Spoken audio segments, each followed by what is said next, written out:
How is it going, everyone? Welcome to more Driveclub. Today I have to finish one of the tours that I started yesterday, but there's also the tour that comes afterwards. Introduces a car that I've been waiting for it to introduce for a long time. For what I remember, for like this RPM one, before going there I have to finish Torque. I did almost all of them. I have only 2 events plus the championship left. I do like the way the whole style of the covers is, like the fact that it all follows the same design pattern, because it usually doesn't happen like that. Alright, did I use this car before? I feel like I didn't. Spiker? I don't know. Maybe I did, maybe I didn't.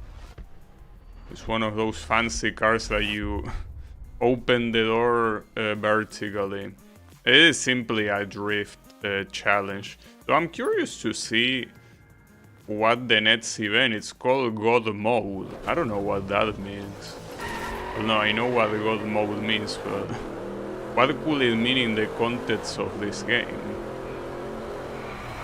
Like that the car is super broken or something? So that was pretty bad. And this car, it's like it struggles a bit when it comes to drifting.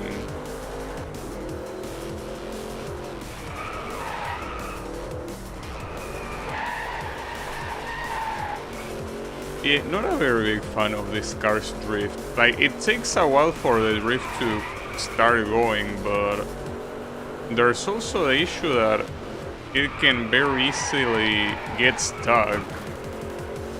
Well, get stuck.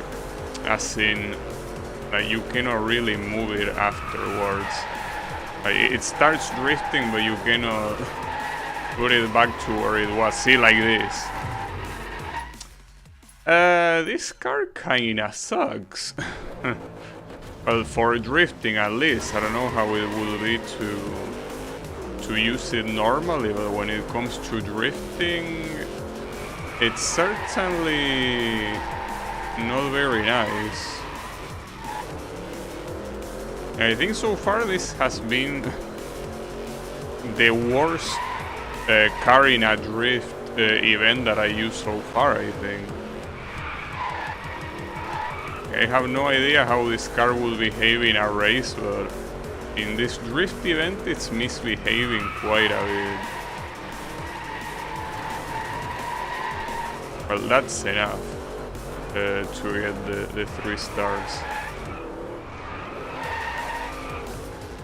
It is.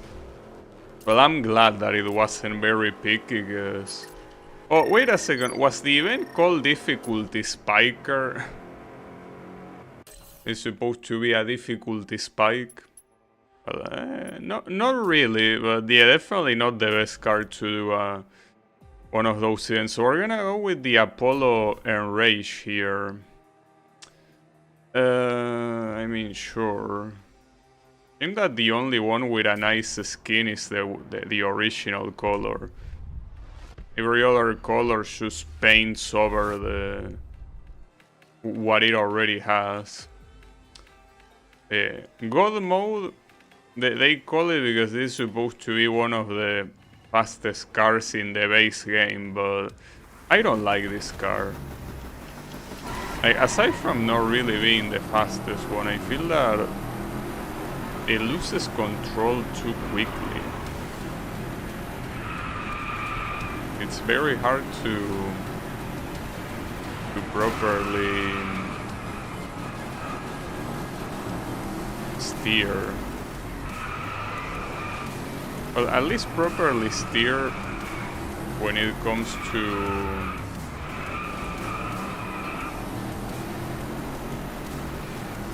slow corners. Maybe it's also called God Mode because it's, you know, it's called Apollo. Apollo is the god of the sun. I don't remember in what mythology. I think it's the Roman mythology, right? That Apollo is the god of the sun. Maybe. I don't know, I'm not an expert on Roman mythology. Yeah, that was pretty bad, by the way. Oh, and it's even gonna start to rain. That's even worse. It's not like we have a choice here. It has to be this car, no matter what. Much as I would like to not have that being the case.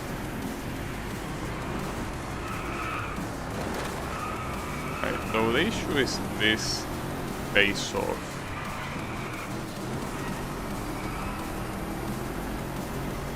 Okay, that's that. Now I need to get at least second place. As long as I don't crash against those walls the way I did. That's another thing. Crashing against the wall and start drifting. That drift makes it very hard to control afterwards. You really don't want to get into any sort of accident with this thing. So honestly, having the tunnel be completely dark, despite the fact that a corner comes, is very evil. And there are multiple places like that in the game.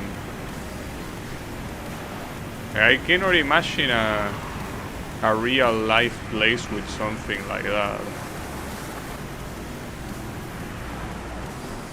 A real life place with a tunnel that dangerous. There probably are, but I will at least assume that there will be signs telling you, hey, there is a tunnel.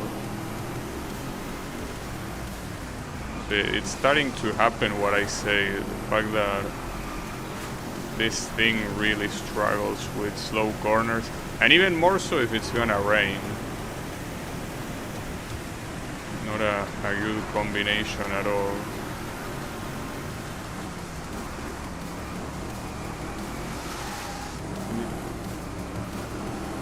Okay, those little drifts are very bad.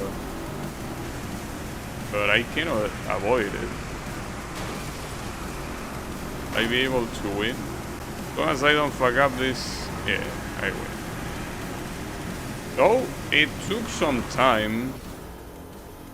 Definitely took some time. I mean that it took some effort more than some time. Because yeah, obviously it takes the same time as always. Yeah, it's fine. Could have been worse. This is another very dangerous track to have a car like this.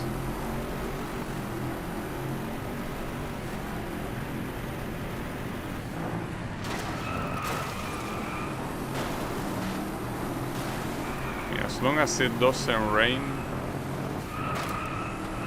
it probably will rain.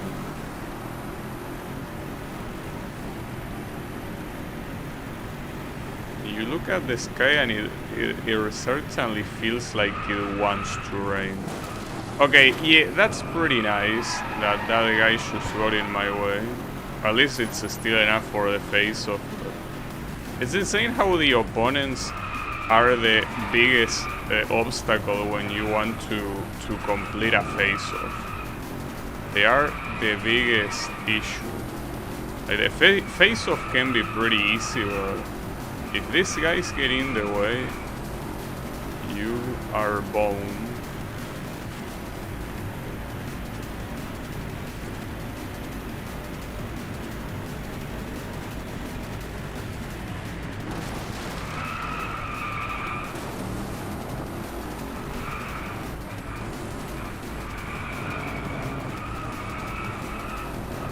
Oh, I guess it's gonna be even worse than rain. It's gonna be nighttime. Well,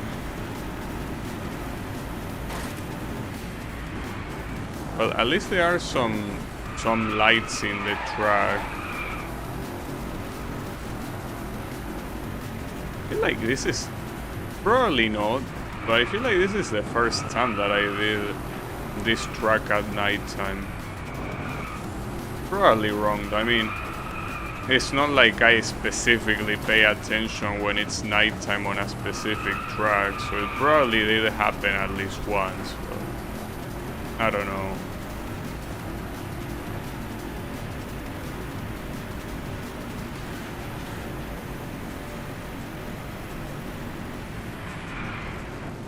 Yeah, that was bound to happen. I hate my opponent so much. I really do. They are the #1 cause of my driving issues here. I guess now the name of the car is fitting. Now I'm enraged. Well, even if you manage to win this race, I'm still gonna win the championship. Oh, well, that depends actually. If this guy was the second place in the previous race, I can only win the championship if he...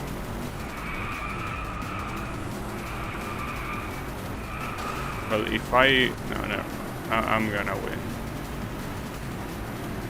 Because in case we tie in points, the tiebreaker is the total time that you took in the whole championship, so that could be an issue. But I think that this is not a game where there really is a single opponent that performs better than the rest. It's just very random. Alright, so what are the cars you're gonna make me use? These are all from the performance category. I think I'm gonna pick the Porsche, dude. I think I'm just Porsching this up, yeah, or Porsching this up. Honestly. Like, it's a car that had, I think, nothing to do with the whole tour. But I dislike every other car there. I don't really like them. So might as well go for the Porsche. And I'm not a very big Porsche fan, but compared to every other car, might as well.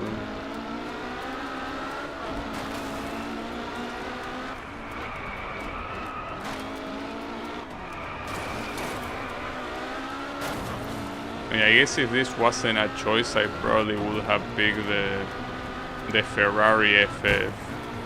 Just I don't really like the Camaro. It's a car that I don't find to be cool at all. If it was the Corvette, it would be a different story, but it isn't. Also, when was the last time that there was a final championship in a tour that involved performance cars?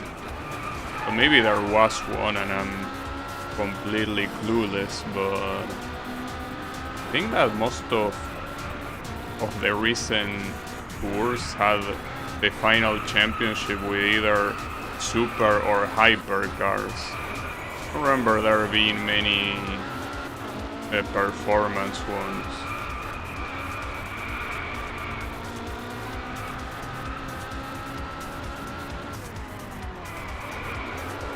Now, where is the cornering face-off? Something tells me it's gonna be right at the end, right? But at this rate, being more than halfway through the race and not seeing it on the minimap means that yes, it's most likely right at the end. Just so you fail it and you have to restart the race from the very beginning. Okay, this car behind me is clearly faster than me. I don't know which one it is though. That was very bad. Holy shit. I don't think I ever got such a bad accident like that in the whole game. Yeah, that was really terrible. Forget about the face-off. I think I need to restart after something like that. But then that was really bad. I don't know how I miscalculated that badly. I gotta say it was pretty funny though. You're not surviving something like that. But it was indeed pretty funny. Now, the objective is getting top 3. The real issue are the points in the championship. Because this is enough to get the stars, but even if I win the next 2 races, will it be enough to win the championship? Not to mention, I don't know, you need at least 30 points. By winning you get 15, don't you? So if I win in those 2, it should be enough, I guess. I might be playing with fire here, like maybe I should have restarted that, but we will see. I mean, in this game, I never once paid attention to my points in a championship because I never needed to. But maybe here, I might need to change. So I gotta say that was a very, very cinematic accident. Very cool. If I tried to do it on purpose, it wouldn't have happened. The fact that it happened like that was a miracle. So I'm glad I was able to witness it. But hey, I'm not gonna be glad if my points are not enough for that other star. Remember, 30 points and while winning the championship, of course, but there was also a third objective for the championship, right? I will have to check it again just in case. But more importantly, I will have to check how many points I win for winning this. But obviously assuming that I win it, but I have no reason to think I won't win this.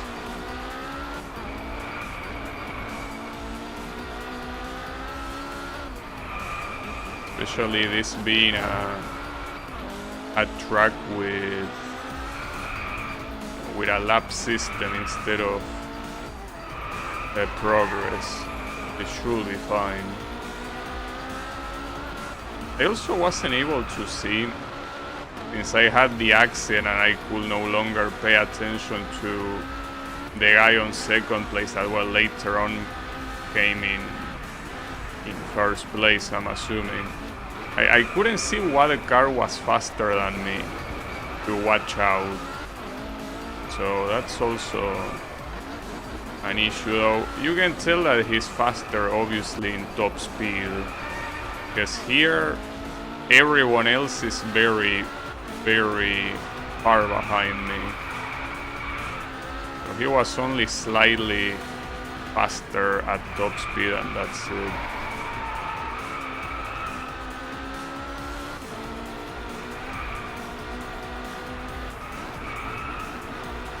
Yeah, an accident like that also shows you that despite the fact that the game is still quite easy to play and whatnot, the moment you make a mistake at those high speeds, something like that can happen. A lot of these things look easy and it looks like the game doesn't really have many stakes, and well, it doesn't really, but if you get into one of those accidents, it can make you lose a lot of time, you know? It's not all rainbows in here. Well, it's rainbows if it's gonna rain while the sun is out, but hold up. I need to see the amount of points I'm gonna get from this. I guess that's important. So when you win, you get... Okay, yeah, it will be more than enough to get 30, but what are the other championship objectives? Finish? Oh, so I mean, there are 2 that are essentially the same thing, like first in championship and finish top 3. And you beat one and you beat the other one. And the 30 points will happen no matter what, so it's very permissive in that regard, the star objectives. And here we have a face-off that is also on a progress-based track race. So only one attempt. I guess that's also the reason why I end up getting quite distracted when it comes to this type of tracks that have progress instead of total laps. Because since I only have one attempt, I'm very afraid of losing the only face of opportunity I'll get, especially in tracks like this where the face-off is right at the end. Like, that does not help at all. Yeah, that's an issue.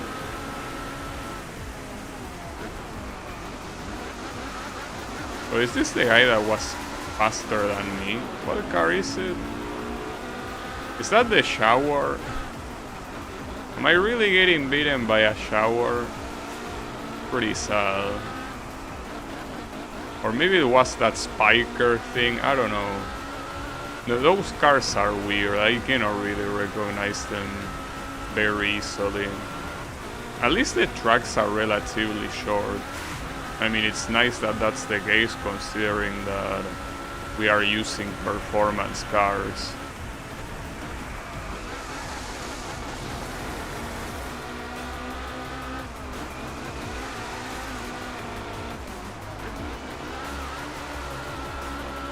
Yeah, this face-off, just like in the first race, is gonna be right at the end, just to make it as annoying as possible, you know. So be it. Okay, it's right there. It's right before what looks to be a slow corner. So we gotta be careful, not to mention also the rain not helping. Okay, and the end of the face-off is after this corner section. Yeah, that should be, it is enough. Alright. Good.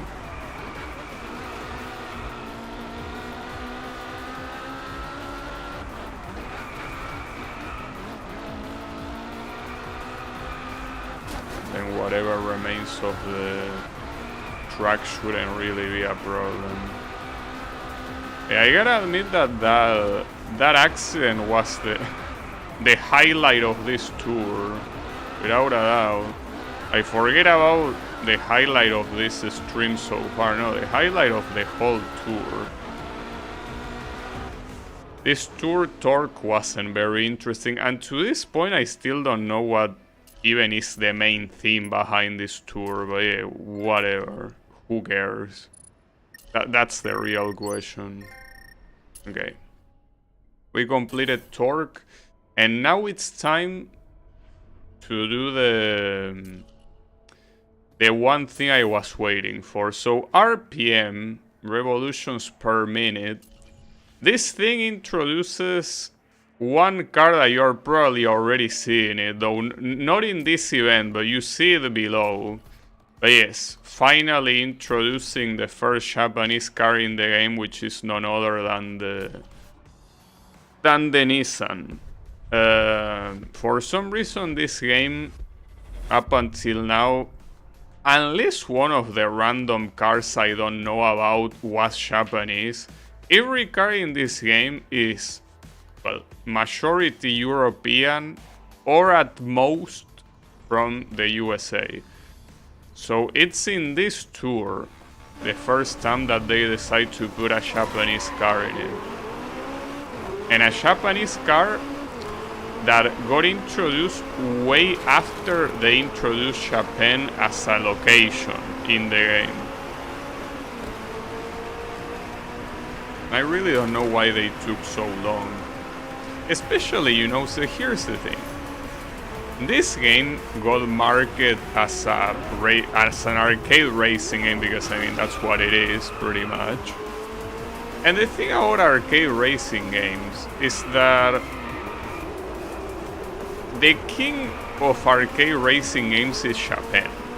Like all of the most popular and most renowned and most, you know, like arcade racing games essentially come from Japan.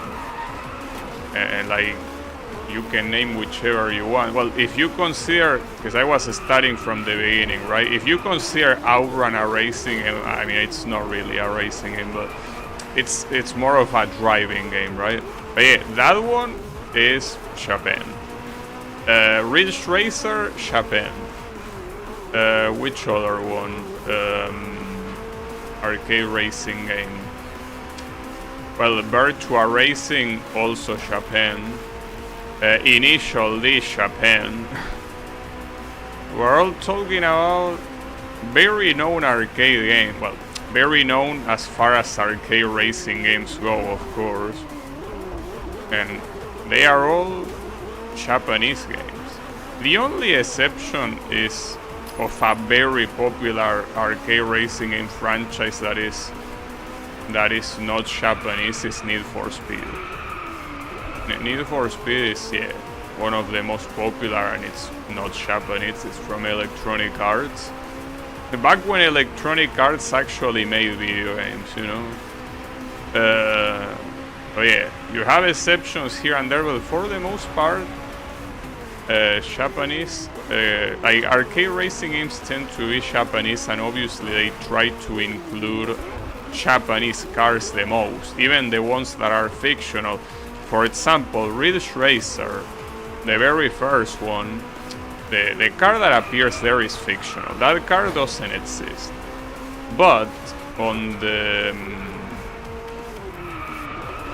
full model thing, like there is an arcade cabinet where you actually sit on like half of a car. That car is supposed to be a Miata, which is, you know, a Japanese car. So even the ones that have fictional cars are essentially based on Japanese cars. I guess I gotta be fair. The game that I mentioned first, Outrun, literally has the Ferrari Testarossa, which is a European car, of course. But I think, if anything, that's an exception. For the most part, arcade racing game, you have Japanese cars, right? Wait, what do we have here? 2 Corvette. Well, picking the Centennial Edition, I guess. If it has the word edition in it, it means it's better, right? Surely. I could pick it in yellow, I guess. Yeah, if you count Gran Turismo is also a Japanese game, and at the beginning on PlayStation 1 with majority Japanese cars. Because in PlayStation 1 it was mostly an arcade racing game, since the concept of simulators at that point was... I mean, it existed, but not really. So at most you had an arcade racing game that tried to have real life stuff on it. Gran Turismo 1 and 2 are pretty much arcade racing games in the way they play. As much as they wanted to simulate, right? So, damn, I basically did all this huge introduction simply to say that the fact that this game didn't have a single Japanese car up until this tour is probably one of the worst decisions you can have. Because I mean, arcade racing games are already extremely niche.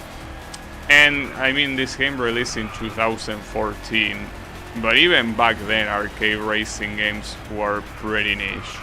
These are not the 90s anymore, and they are also not the early 2000s, which is probably where racing games were at their peak of popularity. So I feel like if you're gonna release an arcade racing game and you're gonna not have Japanese cars, it's like you are reducing your niche even more, and you don't need to do that. Like, you're already small enough. I mean, obviously, that's not the reason why this game didn't succeed very much. I just feel like it was a dumb decision. They took way too long to put a Japanese car in the game. Well, the fact that it also didn't have almost any American car until one of the tours is also a very bad decision. Since basically the biggest market for home consoles, I'm pretty sure, is the USA. So yeah, having exclusively European cars is quite a decision. That, again, I say this yesterday, like, a video game developer, it's their game, they can do whatever they want to do.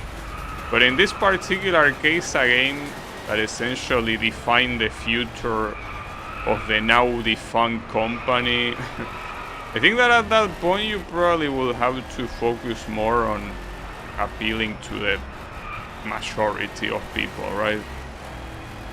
And look, I like some European cars. I mean, I cannot, like, in this playthrough, I cannot keep filleting Lamborghini, for example, or Ferrari, right? But I'm pretty sure everyone likes Lamborghini or Ferrari. The thing is that you have other brands. Well, the brands, I guess, themselves are not the issue. To me, the biggest question is the Mercedes AMG. Are there that many people that even give a shit about that model? Maybe. But I don't know, I feel like you ask anyone what's their favorite car, and I'm pretty sure the Mercedes AMG is something that nobody's gonna answer, you know? Well, another good inclusion here is Porsche, right?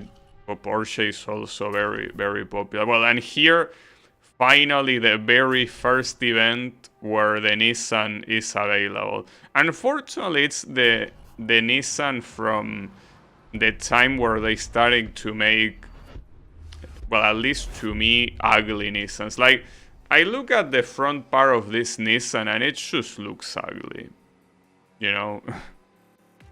But at least the rear still looks like the classic ones, right? So hey, at least this Nissan has a good ass. But the face, unfortunately, leaves a lot to be desired. I was never really a fan of these modern Nissan cars, aside from the fact that I guess they are Nissan. So it reminds me of the 90s models that are all pretty cool. I mean, essentially, if you ask me what my favorite car is, like not on this game, but like in anywhere, it probably will be the R34. Like the Nissan Skyline R34. I really like that car. I love the way it looks. And well, I obviously cannot have an opinion on how it will be in real life, because I obviously have no way of testing it, but those Challenger. Yeah, I mean, let's make it green. Also, it seems that they are getting very comfortable with using covers in katakana. So here it says,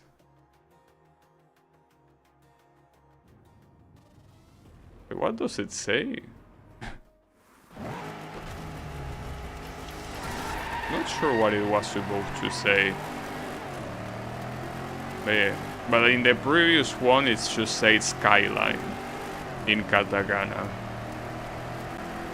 It seems that here they wanted to overcorrect the course and go with Japanese, even in the covers.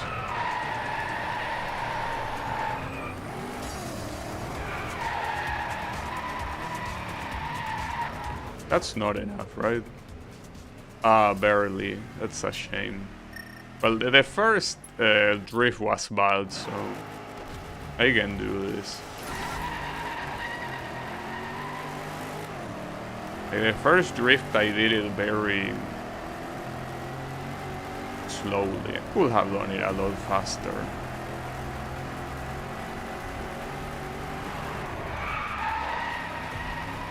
Yeah, see, that's more like it.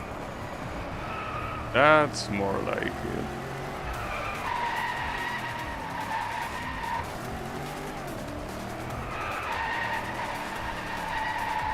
Okay, that should be enough. And it is. Correct. But I don't know why it says on the side.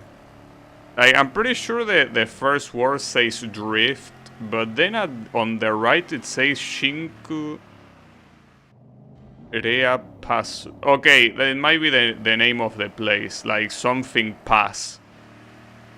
Sinclair Pass? Is that what it means? I mean, it kinda seems like you could read that as Sinclair. But who the fuck is Sinclair? Or is that the name of the place? Well, and below it should say Challenger. Challenger. Challenger. Okay, and here it says... I don't know what it says. It is the other Nissan that they introduced in this tour. I think that there are only 2 Nissans. I'm not sure, I might be wrong, but... I think they only put those 2. Which, it's a shame because this might be like the ugliest Nissan ever. Like the Cid Nismo. Not a fan. It's just ugly on the front and in the rear. If it wasn't for the fact that it's a Nissan, I probably wouldn't even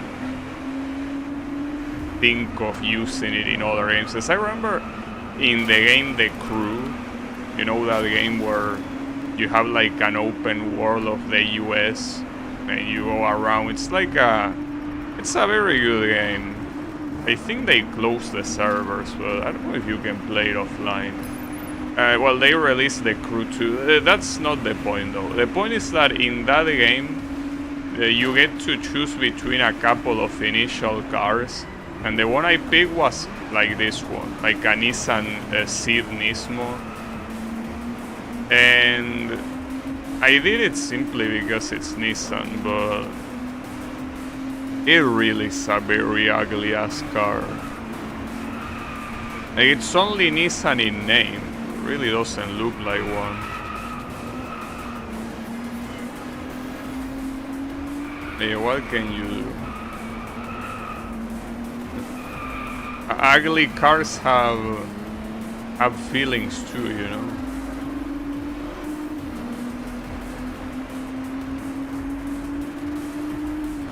Now, the thing is that in one of the DLCs that they released after the season pass, I think they actually put one of the classic Nissans. I might be wrong. Like, I don't know if it's the R34 or something similar.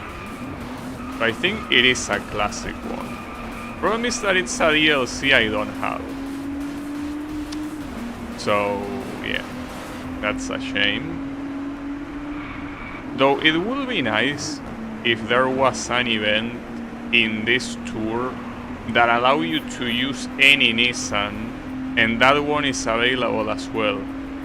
Because in one of the previous tours, they also allow you to pick any of the Koenigsegg cars.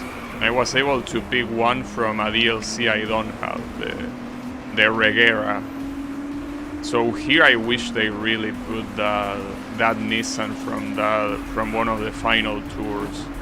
Well, ideally the Honda Integra that they also introduced will be nice to see, but I'm fine with the Nissan. If you put the Nissan and you let me use it, I'll be happy.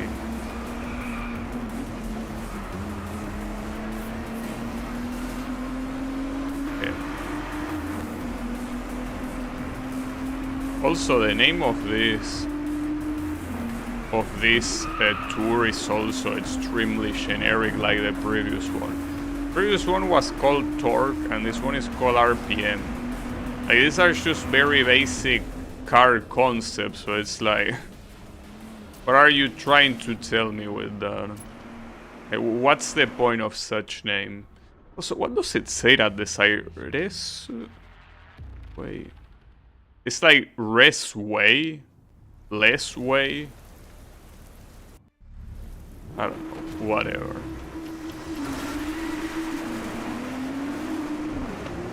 Well, and forget about me reading the kanjis. That's not happening.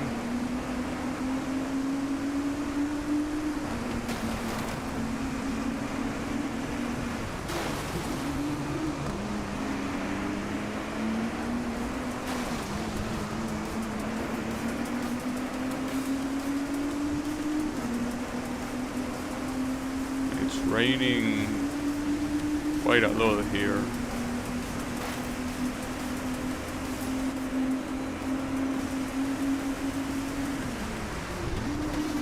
This is supposed to be a sports car, so it's essentially the second slowest category in the game, right?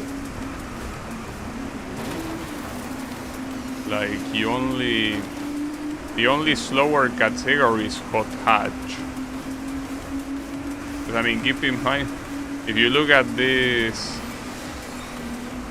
speed objective here, it says 217 kilometers per hour as if that was something super fast.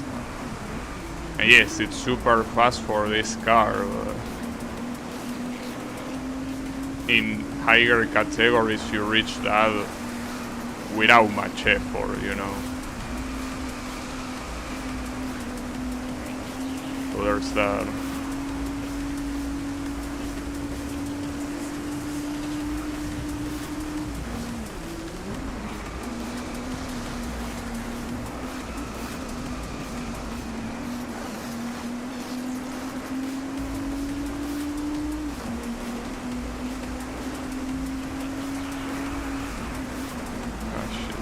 That.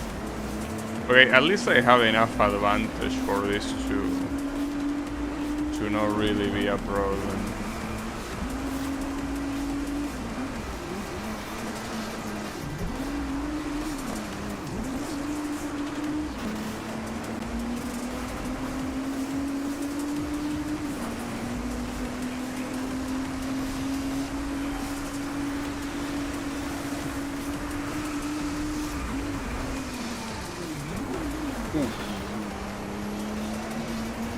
That was scary.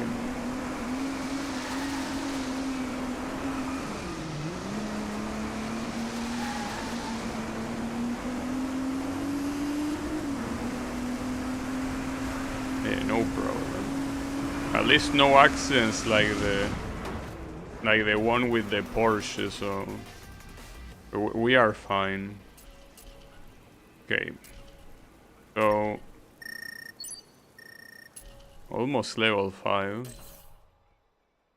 Also, one of the things that I investigated is that they only added level to the cars very late into the game. So if you already played almost all of the game earlier, you kinda screwed yourself out of a lot of progress. Because you need to like farm it again. That's pretty funny if you ask me. We can pick this, I guess. Also, this is an extremely long car. It is a type of car that could essentially, with that size, it could be a pickup truck. Also, what do it say there? Canada. Is that what it says? Oh, because it's in Canada. It's pretty funny when you read something and it only makes sense when you read it out loud. It says Canada because it's supposed to take part in Canada.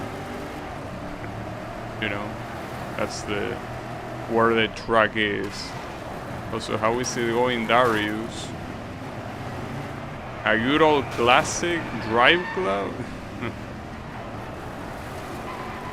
Well, I guess Considering that it's more than 10 years old, you could say that. You could say it's a classic, yeah. But I guess the fact that it's no longer available makes it even more of a classic.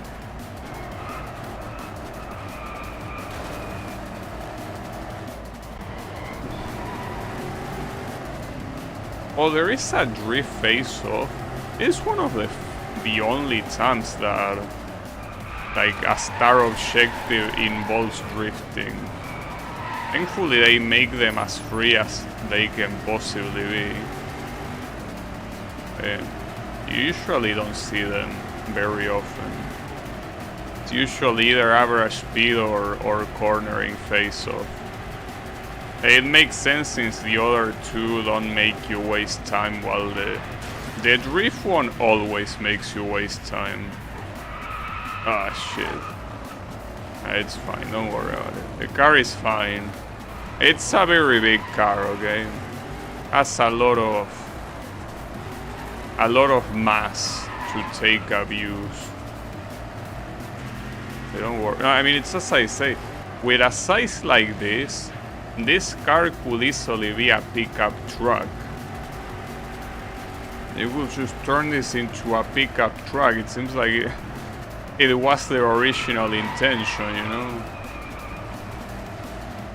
I just remove the roof on the rear. Well, the thing is that I don't know if this car, the engine is probably, well, actually I have no clue if the engine is on the front or on the rear. I mean, it looks like it's on the front, right? Most likely there. But if the engine is on the front, then you can basically get rid of everything on the rear and just make it a pickup truck. Like, break the glass, like remove the door on the back, and that's it. A pickup truck. But in fact, there's probably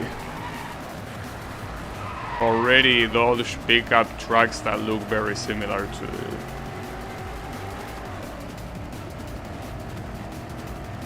I'll win against him.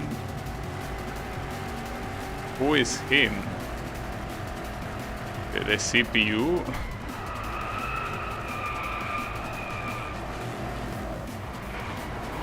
I mean, yeah. The CPU in this game is not very strong. They usually always give you a chance no matter what. You can see that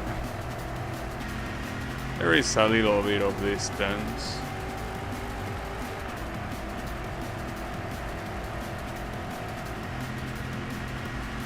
They always try to look like they give you a fight, but in reality, they don't. They just pretend they give you a fight.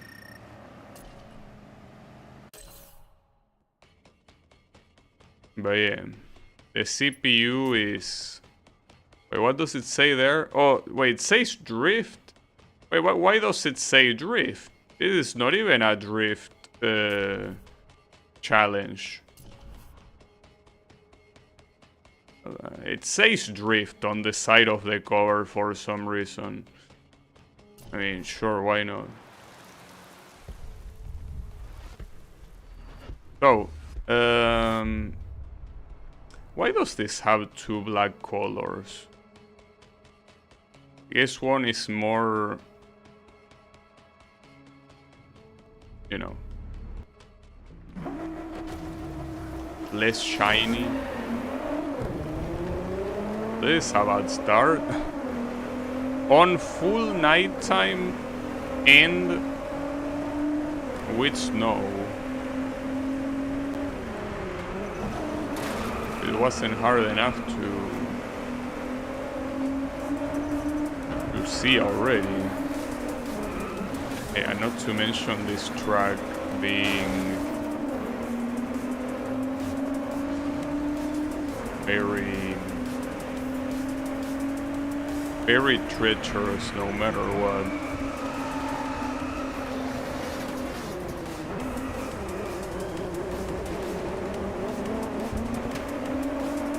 You can see that they really want to make you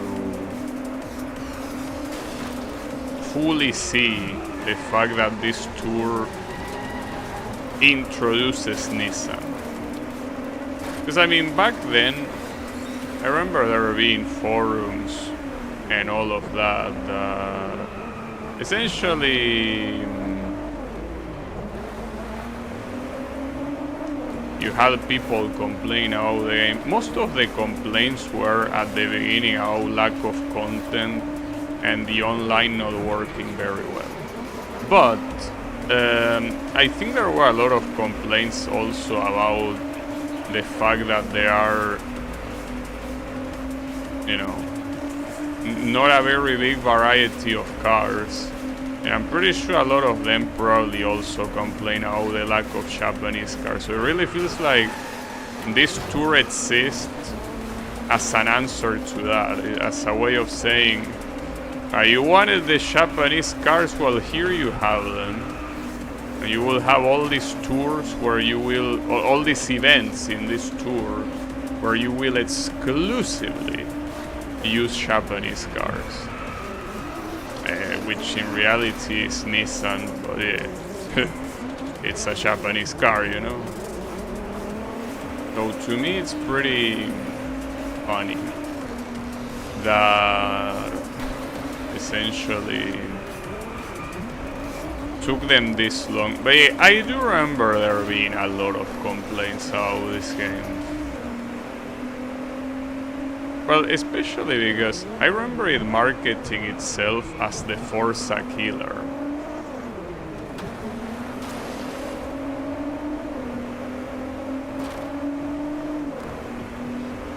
What is it to play this game? I mean, it's a fun game.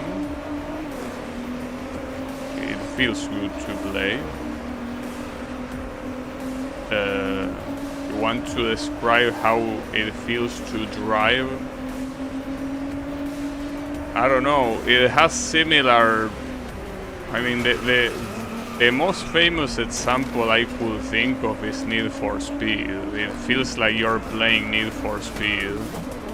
It might keep crashing the same corner every time. So yeah. Imagine Need for Speed. Well, it feels like that. It's an arcade racing game. You simply accelerate and brake. You have very simple steering. You have no damage. The damage is only visual. There is no real damage. You could crash 100 times in a race and the car is gonna keep going like nothing happened. So, you know, it essentially is as if you were playing Need for Speed. So if you like Need for Speed, you're probably gonna like this game. So, yeah, I don't know how else to describe it. It's simply an arcade racing game. Because I won't win this race, but that's fine. There is still another one, and the objective is just top 3 here. But I gotta be careful whatever happens on the next one. Because the objective is still the objective of the champion. Actually, you don't even need to win the championship. You just need to get top 3. Well, this is gonna be free then. Absolutely free. Oh, but this is a very long race. This is that one race that is probably the longest track in the game. That's fine. I mean, it's fine as long as the average base-off is not an issue. How long have you been playing this game? Well, on stream I started a week ago. But I mean, I played it when it released 10 years ago. Well, technically 11 years ago. But yeah, I mean, I played it on release. Then I played it like once a month every time they release a DLC, since I had the season pass. And then, you know, I basically haven't played it in 10 years, and then a week ago I started playing it. And well, here we are a week later.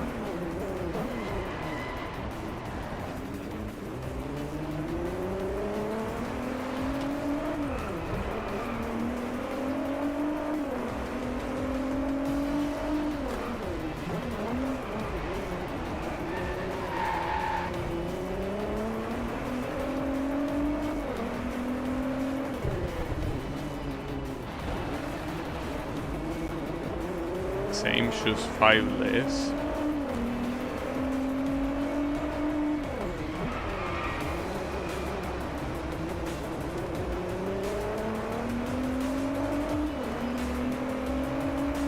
Well, as long as you purchase the game before 2020, as otherwise you will have no way to officially play it. You cannot.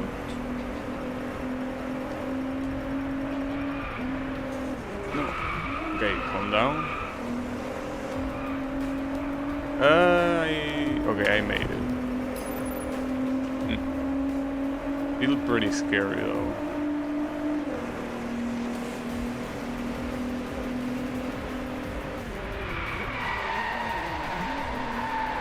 So I keep forgetting to check what category this car is. I think it's supposed to be performance. Yeah, probably. I don't think this one is supposed to be a supercar. I don't think it will fare well against a supercar, but maybe I'm wrong. I don't know.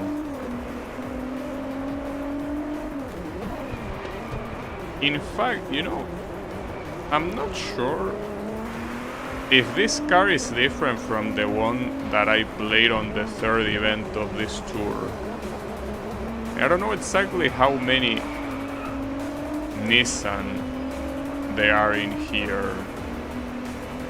Hard to tell. Since the game likes putting a lot of models that look exactly the same. I can probably do the same with the Nissans, but I don't know. Like, a lot of times, when there is only one car to pick, I just ignore the category because I don't care. I guess I do care now, but it's fine. Did I get Nissan owners? Okay. And there is an event called Anglosphere. Finding Nismo. It is supposed to be a reference to Finding Nemo. That's a little bit of a stretch though, like come on dude. Nismo and Nemo don't sound that similar. Yes, they both start with N and end in Mo, but Nemo and Nismo really don't sound that similar.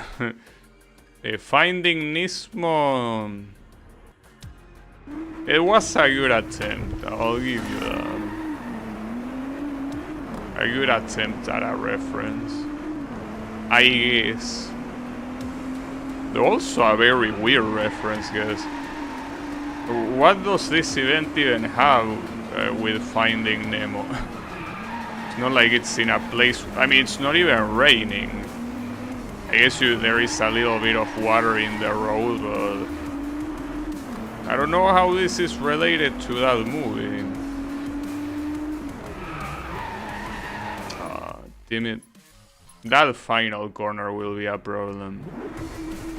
It's a very close corner. I mean, usually doing drift in a very close corner is very messed up.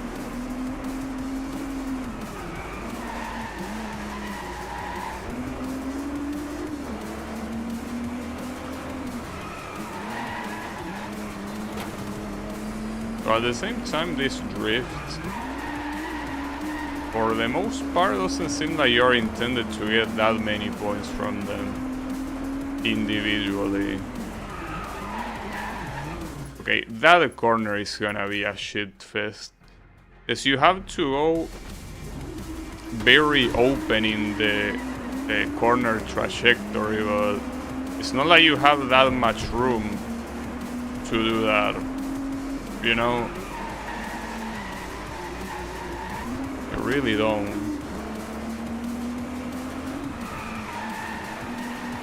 Okay, that was a very good drift. Actually, this might be enough before I even get to the last drift.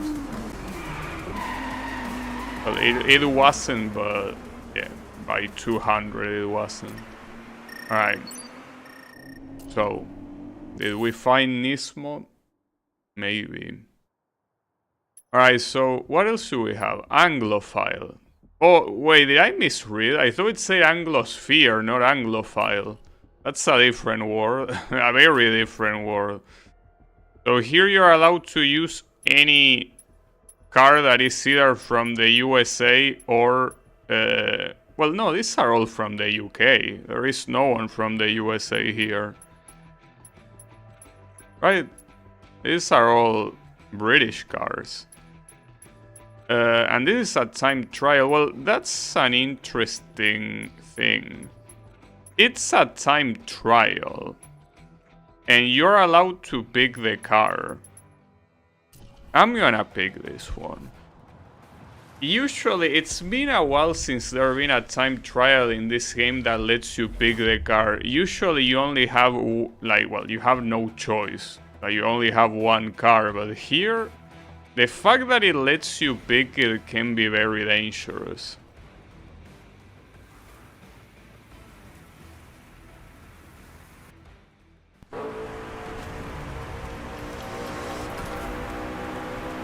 Alright, so... Oh, and it's even worse because it's dark.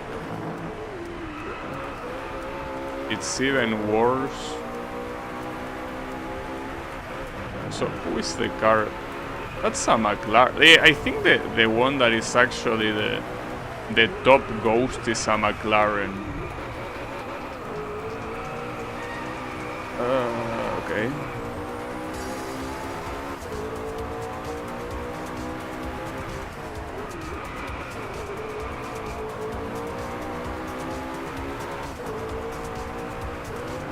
No. Okay. Going on the pianos when it rains tends to be a very bad idea. It seems that this time trial is free. This time trial is so free. Fortunately, I didn't calculate that corner. Well, those... Oh, it might matter, actually. That's a shame. Yeah, I don't think I'm gonna get it. That was a very bad corner exit. Yeah, well, it is what it is. I promise that it's so fucking dark I can't see, dude. What do you want me to do? Especially... Well, ironically, this is one of probably the only tracks that has a light source aside from you. Like, you have actual, you know, things on the back. And it's still almost impossible to see. So good luck timing your brakes.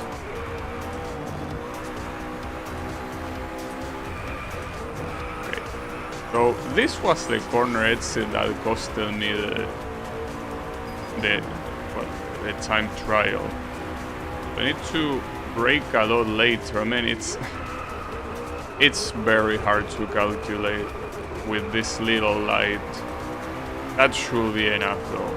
Even if that's a bad corner exit compared to the Ghost, it's enough to win because of the insane advantage I have. Alright. Pretty interesting title though, Anglophile. There are people that are Anglophiles. You know, cannot imagine being one though. But yeah, some people are. Takahashi Hillbillies. That's a crazy title. That's a very crazy title. God damn. They are going all out. Well, and there is also that one title that I mentioned the other day that appears in one of the next tours that you will see. I don't know if you're gonna see it today or tomorrow. A title that is very wild. But then that's a crazy one. Takahashi Hillbillies. It says that because these are supposed to be American cars. But it calls this one Hillbilly. But isn't Hillbilly supposed to be a slur? I don't know, I'm an ESL, so I wouldn't know, but I was sure that Hillbilly was like a slur. I don't care, but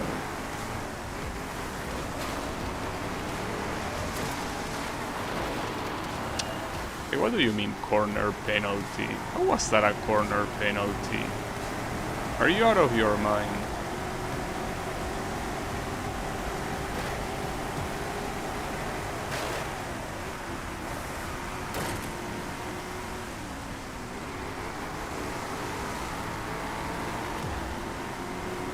Unfortunately, this is one of those mini endurance challenges.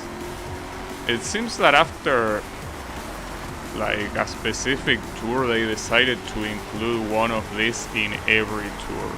And I'm not a fan of them. Because it kind of breaks the pace of the whole thing. Like, you have very quick events and then all of a sudden you have one of these.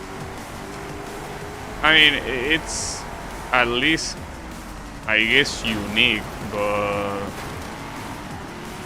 I don't know. I'm not a fan. Well, not to mention that in this one, every lap is 2 minutes. That's a lot. 2 minutes is a lot. Per lap. That's gonna be 14 minutes. Well, more than 14 minutes since the first lap is not gonna be that easy. Team, I actually got exactly 1,200 there, then. Wait, and it doesn't count if you equalize it? What? That's horseshit. I'm not gonna redo it though. I mean, I know that this is a mistake because that means that I have to... Like, I basically can only screw up once, like one more time. Tim, but that doesn't count if you equal the points of a challenge. That's absolutely bullshit. That couldn't be more bullshit if it tried. You actually have to have more points as the challenge. It makes sense since the idea is beating the challenge, right? If you want to beat a challenge, you probably assume you need more points than... But that's bullshit, dude. Like, come on. Because okay, see, here's the thing. It wasn't the case when it asked for the average speed face-off. There was an average speed face-off that I got exactly the same speed as the objective and it counted as beating it. So for some reason the drift one doesn't.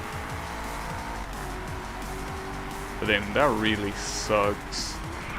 And yeah, maybe not restarting is gonna be a mistake. Maybe I just made a horrible mistake. It's fine though. That will add spice to the event. Promise that, yes, if I mess up retrying this whole event, it's gonna be so painful. It's gonna be extremely painful to restart this from the beginning. Well, first of all, the first objective should be getting that 2 minutes lap.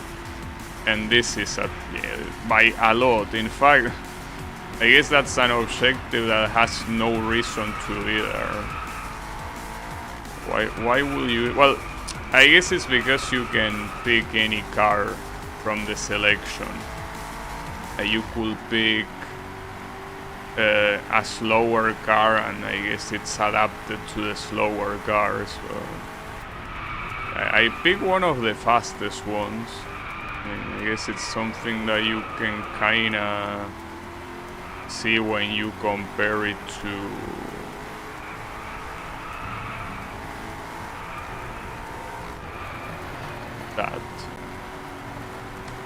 my opponents being so far behind, so extreme.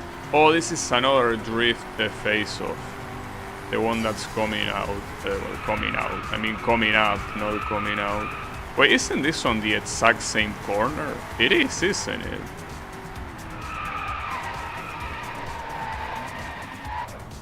Well, I don't care, I got it. I don't know if it's the exact same corner, but it's a different point objective, so...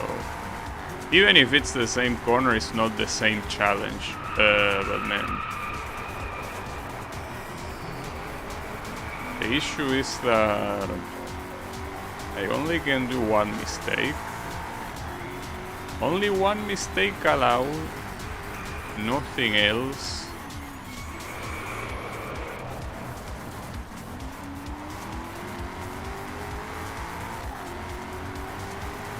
But not to mention a long time ahead. But I guess rather than being afraid of the drift events, I should be more afraid of the cornering events. The cornering face-off, yeah, this one. I mean, I already started in a place that I couldn't predict. That's pretty nice of you. Okay, well, but it's free. The amount of score required is absolutely free. So it actually surprised me that the first... I mean, technically the first drift event was not hard. Like 1,200 points for a corner like that weren't hard to get. It's just that I guess the fact that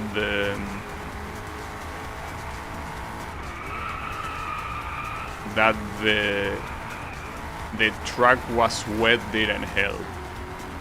Because you drift, but you drift in a way that you have very little control for the car. So you do what you can, of course.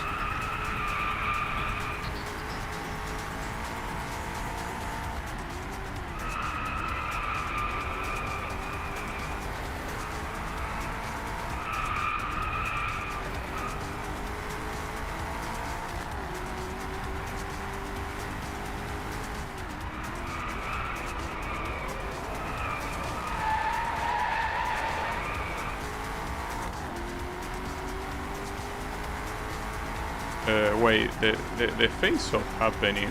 Oh yeah, it happened in this lap, yeah. Just that the laps are so long that I start forgetting what even was the face-off. Well, not what it was, but if it was in this lap or not.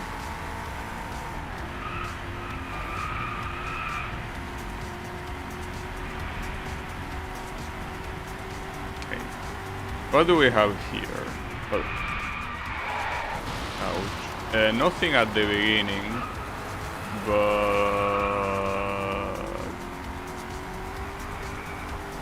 Well, I don't see anything in the minimap either. So most likely towards the end. Well, at this point it doesn't make a difference. In fact, it's better that it's not at the beginning so it doesn't take you by surprise. Because the face-offs only activate when you cross the finish line. If there was a face-off right at the beginning, you will have no time to react. You will essentially have to... Well, like it happened with the cornering event. Just came all of a sudden and you have to react to it. Okay, this is another drift one. It appeared briefly, but I saw it. It's another drift face-off. Okay. Oh. So they really wanted to do a lot of drift face-offs here, huh?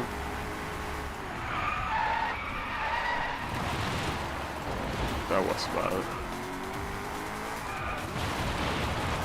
That was very bad. Alright, well, right now I have no room for errors. The next two face-off I have to nail them. If I don't nail them, I will have to restart this event. And that will be very bad. The problem is, that one was not easy. That point objective for that corner was not easy at all. So I feel that you went a little bit overboard with the drift face-offs here. Normally being so easy and now making them hard is a surprise I wasn't expecting. The hope here is that neither of the two remaining ones are drift face-off. Okay, there is a cornering one. So here I just gotta be fully focused on where it starts. And that's something that even if you're focused, it sometimes is hard to tell. So it starts here. Okay. That was close. Because the moment you start sliding off the racing line here, it's like you're gonna lose a lot of points. So that one counts. Alright. I only need one, well, obviously one more, the one that will come on the final lap. And I cannot fail it, so I will use all of my brain power to pray it's not a drift face-off. If I'm not mistaken, there were 3 drift face-off, 2 cornering face-off, and 1 average speed face-off. So statistically, if you want to make it balanced, the final one has to be an average speed face-off. Will it be one? I don't know. I hope. But it might not be.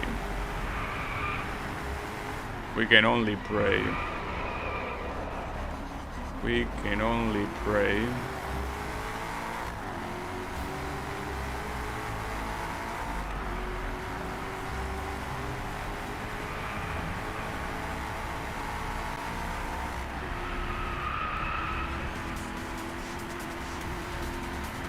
Important thing that it doesn't jump scare at the beginning.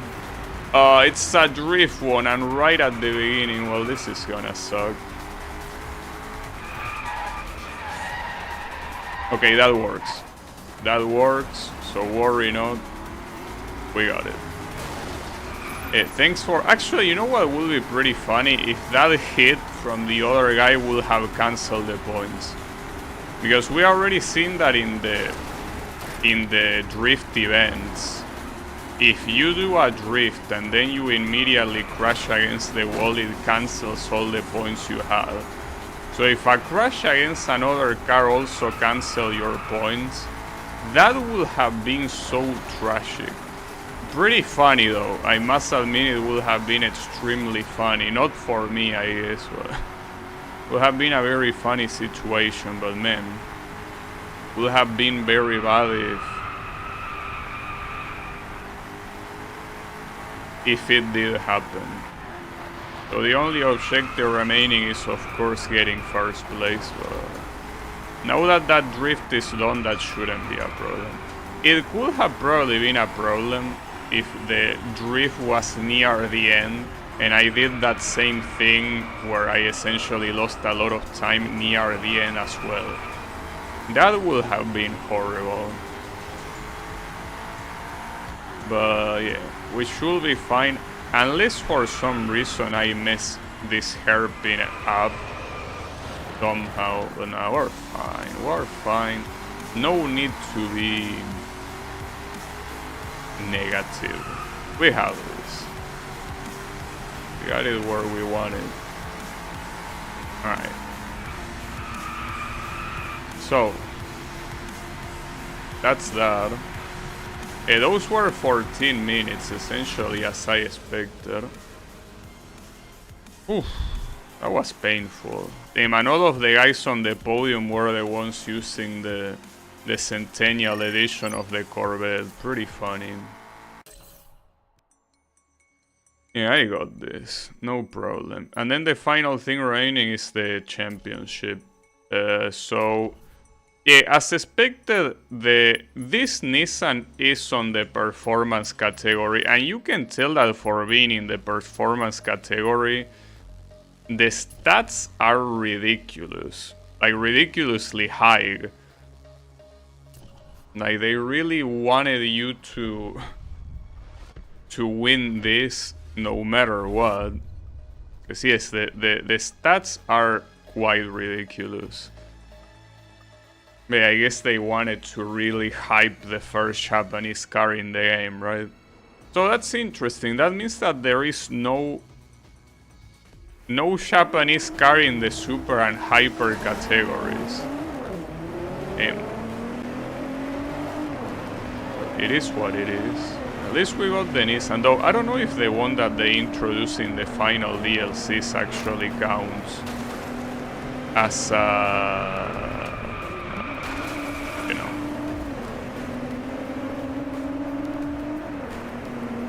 if it counts as a super or a hyper car. Because you know that there are a lot of old cars in this game that, well, one of them is even considered a hyper car, the McLaren F1. It's a car from the 90s that it's supposed to be like yeah,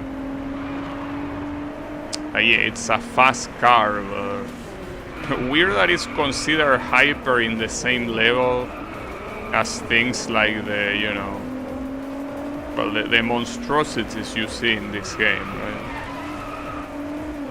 Monstrosities in the sense that they are powerful. You have so many insanely powerful cars, even the like newer model of McLaren in the hypercar category, and yet the F1 is in the hypercar category. That's something. El pass was clean. Well, it's hard to have passes that are clean here. I usually just smash my car against other cars, because if you want to do clean overtakes, you actually need to play slow. Hey, sometimes I do clean passes if the situation allows it, but for the most part I don't. I don't bother with them. Close. Track impact, come on. I barely even grazed the side of the track.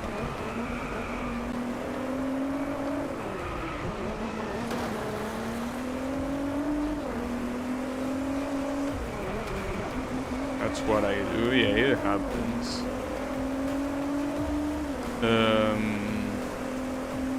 Essentially picking this car is essentially like playing this championship in easy mode. At least stat-wise, this car is very clearly the best one out of all of them. So that's the thing, if you are allowed, if the other... No, I'm assuming that probably the Nissan that they introduced in one of the final DLCs is from a higher category, because if it was from this category, I'm pretty sure I would have been able to pick it. Yeah, I still don't know if they will be available or not. Probably not.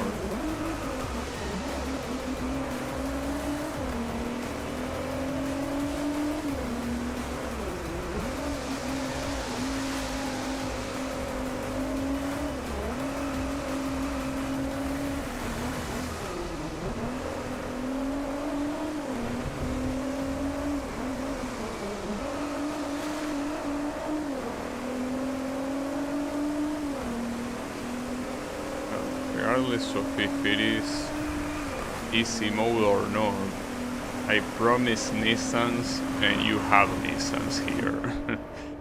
The title says time for Nissan, so you will see Nissan, no matter what.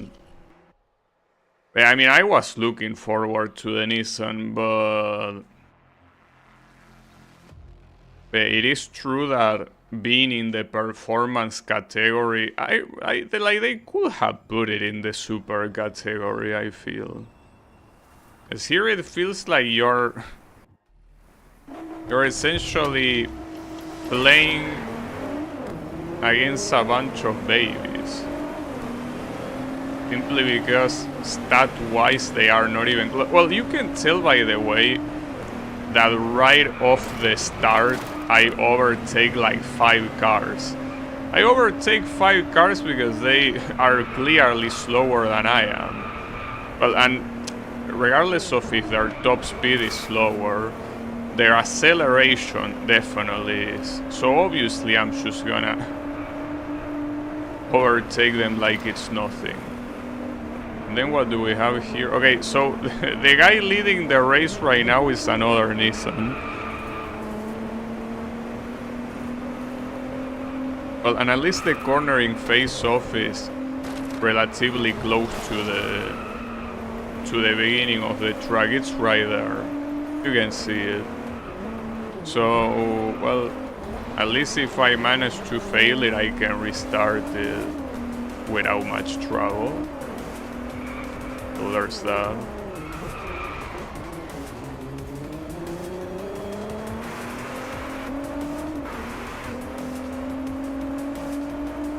Alright, what side? Left side, right? Yes, left side. So, low to the inner side, and then this should be more than enough, yeah. And no problem, that was free.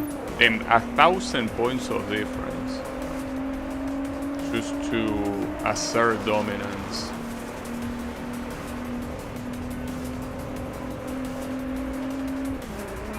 What the Acura NSX will look like in the game.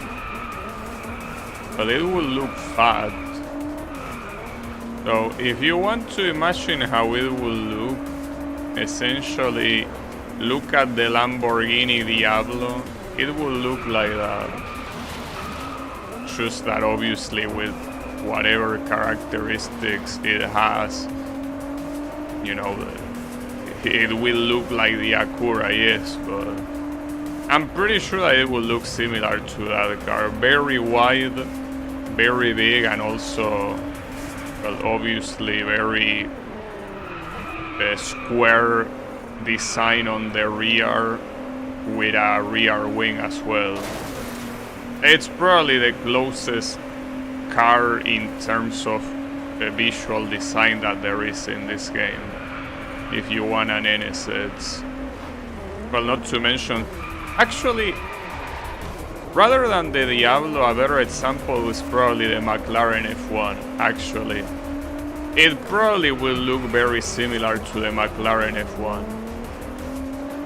Well, they are both from around the same time. They are both cars from the 90s. So, it will look like that. But yeah, unfortunately, a little bit too late to have the NSX in this game. It would have been a good idea, and I mean, if these developers had better decision-making skills, you will have a car like that here. But yeah, you don't. Yeah, the Acura NSX would have been a good car. have been a very good pick. That's a shame that they didn't put it, but whatever. It is what it is. It is a good car. I mean, if it was for me, just put any of the classic Japanese cars.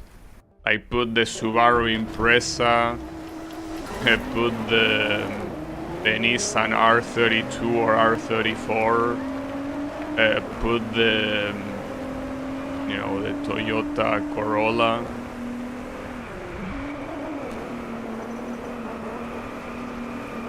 The NSX. If it was for me, there will be... Oh, I just realized, hold up.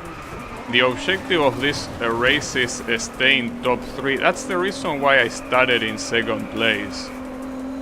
Yes, I was out to say I started second. That doesn't happen usually. Because you need to stay in top 3. Okay, well that's not a problem though.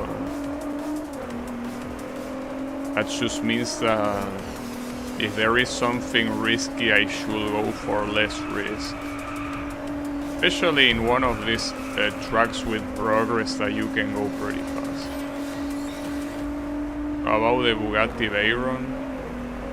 I still don't remember if the Bugatti was in this game. Was the Bugatti in this game or not? Because you know that part of me thinks that the Bugatti is in this game. But another part of me hasn't seen it yet, so... Was it ever in this game, or did they never bother putting it? It wasn't? Well, the Bugatti Veyron... I guess the closest in terms of visual design that you have to the Bugatti Veyron is the Koenigsegg, I guess. No, well, either the Koenigsegg or the... what was that one? Like the Ferrari... No, not the Ferrari fuck. No, the... You know that's actually... There is a Ferrari FZK. Sounds similar enough. But no, I was out to say... I think another one that looks similar is the Ferrari Evoluzione, I think. But yeah, basically a mixture of those. But yeah, that's another missed opportunity. Honestly, this game has a lot of missed opportunities. Oh, nice drift.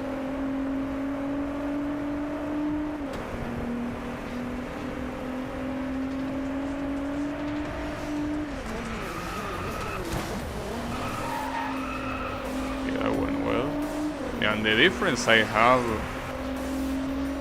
compared to the guys behind me is a lot.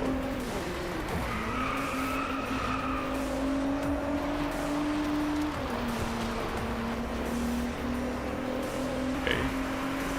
Stay there. This is gonna be a very big difference. It's as I say, picking this car in a tournament like this, or basically anywhere that allows you to pick a performance car, and this one is a choice.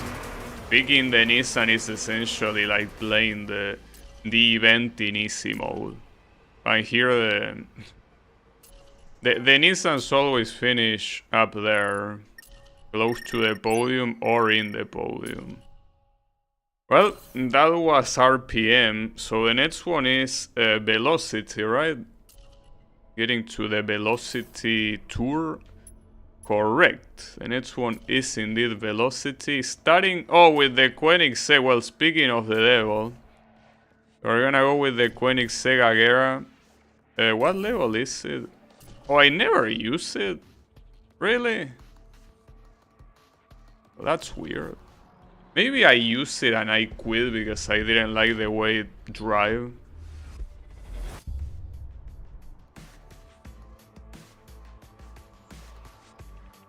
Got a tour idea. I mean, you can ride whatever you want. Whether I read it or not is a different story, but hey, you can write it. I don't mind.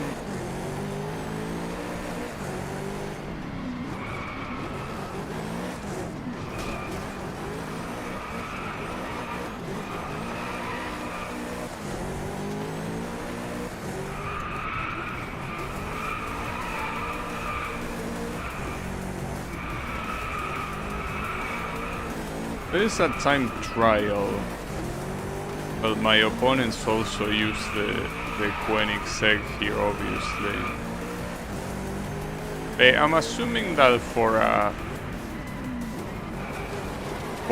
tour called Velocity, most of the cars are gonna be fast ones. And I mean, if we already start with the Koenigsegg Agera, I guess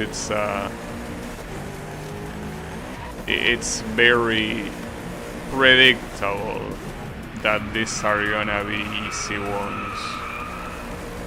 Obviously. Easy ones. I mean fast ones. I don't know why I say easy. I meant fast. These are gonna be fast ones. Ideally, you would want all of them to be hypercars. Ideally.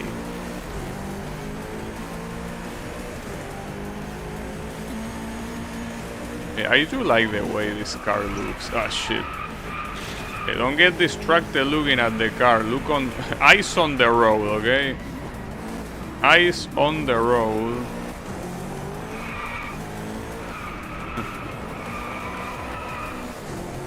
Alright. That didn't cost me much. Well, not to mention that I also have a big advantage compared to the first Ghost, so should be more than fine.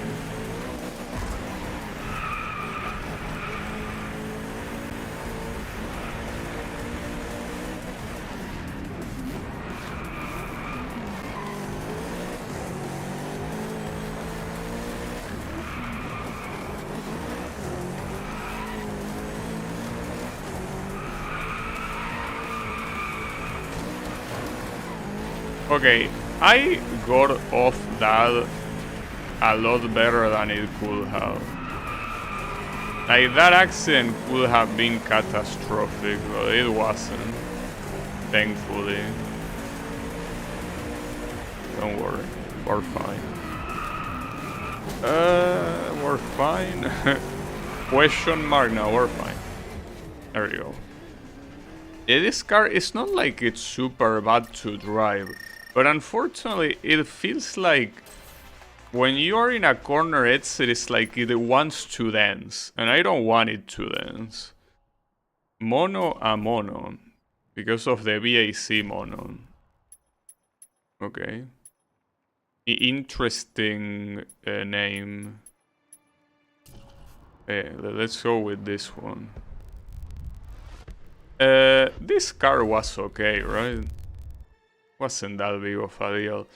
Like, the ones that usually are not nice to drive are the other ones. I think this one was mostly fine. But let's keep in mind that this is a duel. So it could be hard to win. But aside from the duel, what else is there? Obviously, well, beating the opponent, obviously. But then you have cornering face-off and then total time. Alright, yeah, that shouldn't be a problem, I guess. Oh, nice shot.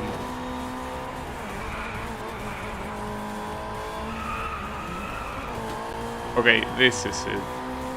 Oh, and it starts on the right side. Well, yeah, thanks for letting me know beforehand, game. That's pretty nice of you. Well, at least I got it. So yeah, I guess they do give you enough point margin to be able to correct the course if you pick the wrong side.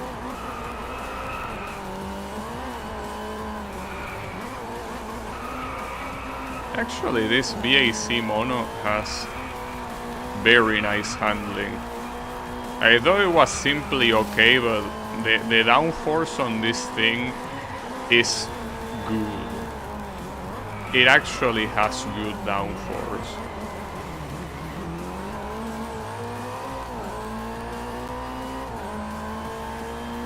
So if you want to get the objective time, yeah, it should be more than enough, because that's less than half. The half will be 1:45, and first lap was less than that. Unless I have an extreme accident on the second lap, it will be more than enough time.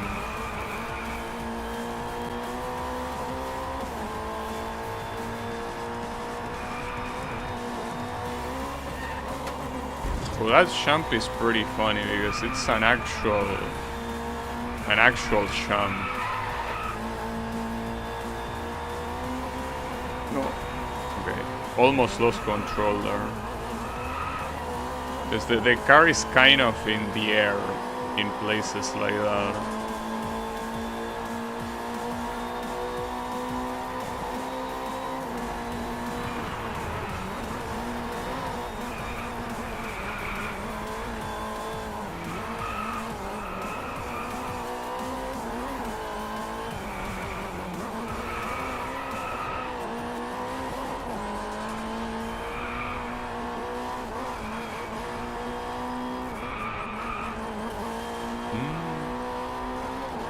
I'm glad that that didn't count as a penalty. It should have, but I guess penalties in this game are very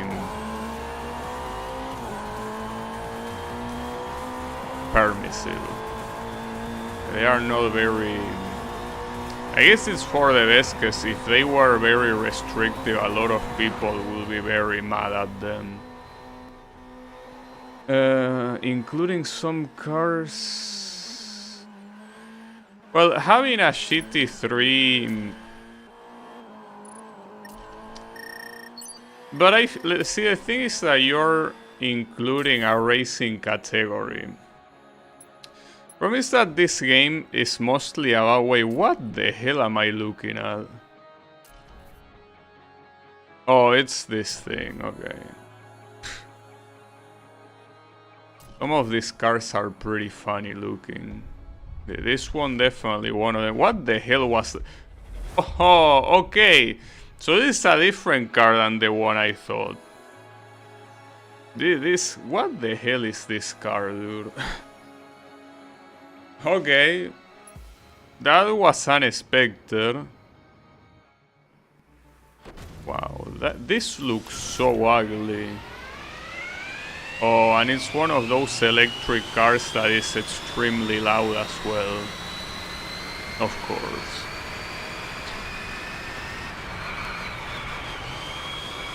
Okay.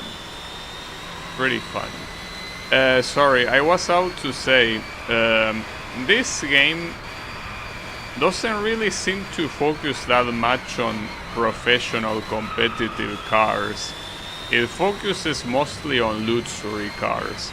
And of course some luxury cars eventually get turned into racing cars. Like some Lamborghinis, for example, have compete in some real life racing categories, despite the fact that they are mostly just luxury cars. But putting actual racing cars, like the racing version of cars, kinda goes against what this game is going for. This game is basically a way to live your millionaire fantasies in a game, right? It's a game where you can pretend to be a millionaire and use all of these luxury cars in roads that are supposed to be kind of public. Like, you don't really... There are a couple of circuits, but for the most part you just drive in what look like public roads. So I don't think including actual official racing cars is a good idea. Oh fuck. That wasn't a good idea either. Come on, there you go. Okay, we're fine, we're fine. So essentially, I wouldn't include a GT3 because there are a lot of games already that have those cars. Games that are mostly supposed to be simulators, even not arcade racing. So you have, you know, Assetto Corsa, Project Cars, R Factor, iRacing, a Race Room. Like all these games that are meant for serious racing competition already have all those cars. So I think that the main point of this game is precisely to use cars that normally you wouldn't see in racing games, or rather that you wouldn't see in more serious competition games. So I personally think that any official racing car will be out of place in this game. No, any racing car will be out of play. Doesn't matter if it's Mercedes or if it is Lamborghini or McLaren or Nissan or Toyota. Any racing car, any version that is like the racing version of any car will be out of place in this game. That's the thing. I mean, the closest that you have to like a full-blown racing car in this game is the Atom, the Ariel Atom. But I think that that's mostly simply because it kind of looks like a Formula car. Wait a second, why does it say that I didn't earn fame with this thing? I did use it before. And multiple times even, right? So maybe it says that I have no fame in it because you cannot unlock anything for this car, so they don't even bother counting, I guess. Or maybe it's because I don't actually own it. It might be actually because of that. Maybe I did not pre-order this game after all. And the only reason why I can use this is because I'm inside of a DLC. I guess that's the case, because if you look at the level on the right side, it looks gray, as if it was locked. So maybe I don't actually own this car. Well, that's interesting. So I did not pre-order this game then. Well, interesting. Unless it was another AMG that looks exactly like this one, and it really wouldn't surprise me, but forget about that. The McLaren also was level 1, and that McLaren pre-order edition, I am very sure I used it. I mean, in fact, I used it multiple times, and the progress still say level 1, so chances are that I actually don't own those cars. I never actually pre-ordered this game. But I was almost sure I did pre-order this game. Ah, fuck. Oops. We're fine, don't worry about it.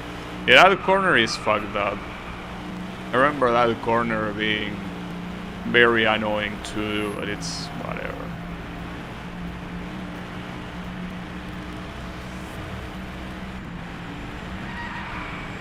Oh, nice.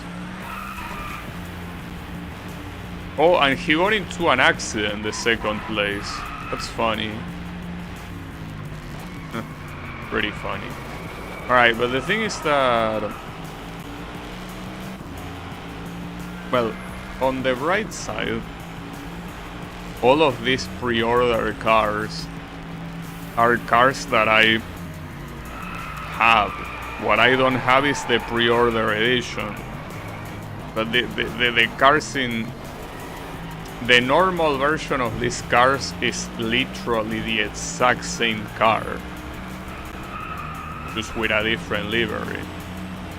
So I guess in that regard it's whatever. I mean, the real issue is not having the important DLC cars that came later, like the Regera or the Honda Integra or the other Nissan.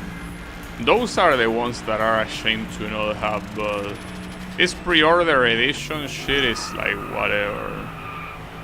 It looks nice, don't get me wrong, I really like the livery, but if we don't have it, we don't have it, you know?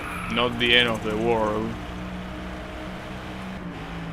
I mean, I could later check in the garage what I own and what I don't own. Yeah, I'm willing to bet I don't own any of the pre-order ones, and I can simply use them because it's inside of a DLC that allows you to use anything you want. So yeah. Almost everyone that picked the electric one is on very last place. Pretty funny. Just like in real life. I'm just kidding. Some electric cars are not bad.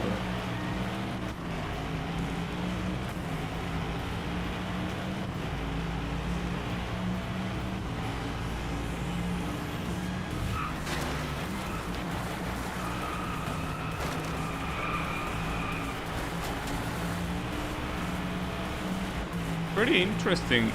Like when you're playing the game, it's not something that is very noticeable, but it's pretty interesting how when you look at this from afar, every time you're facing the sun, you can barely see your car, obviously, because it's completely like the part of the car that is visible to you is completely in the shadows, since it's exactly on the opposite side of the sun. So it feels like sometimes that there is not even a car there, if you were to look at this from afar. Obviously, while I'm playing it, yeah, I can tell that the car is always there, like no shit. But yeah, when you look at this from afar, it kinda looks like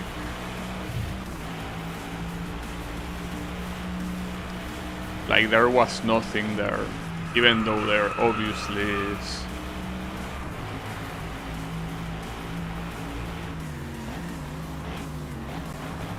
I should be able to do the start of the next tour today of horsepower. I hope, cause see, here's the thing.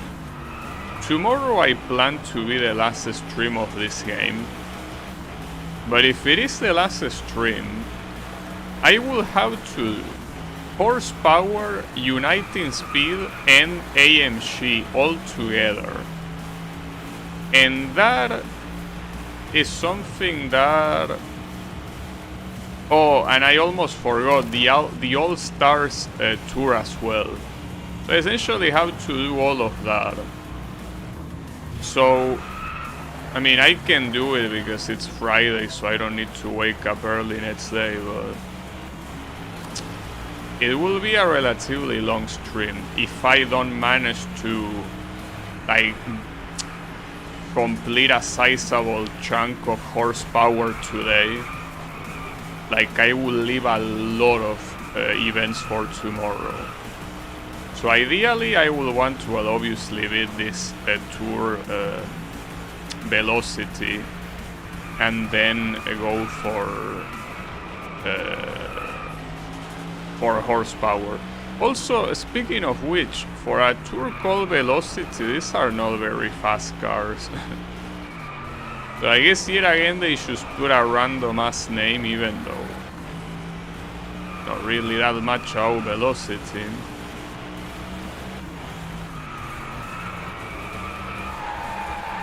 The two favorite cars in the game.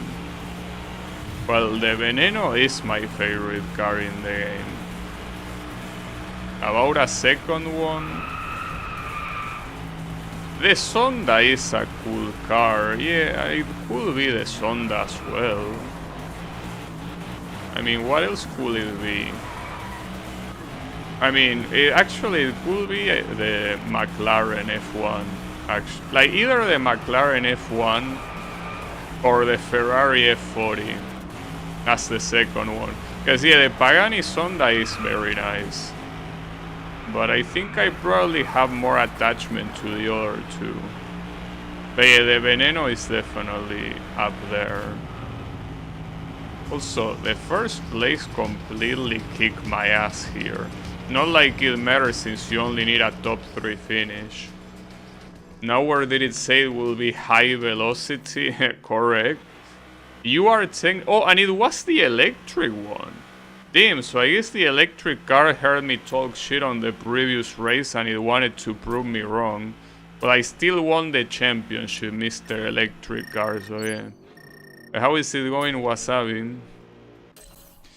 Yeah, that's right, they didn't specify it will be high velocity. Ebora Borealis. This is the name of the car, Lotus Ebora, okay. Funny, I guess.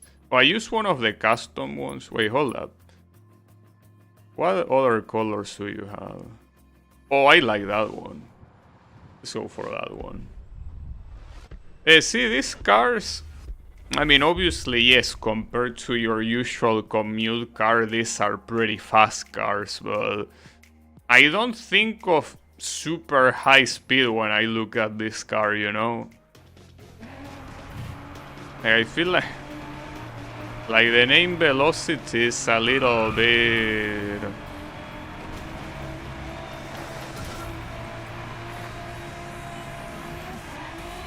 You know.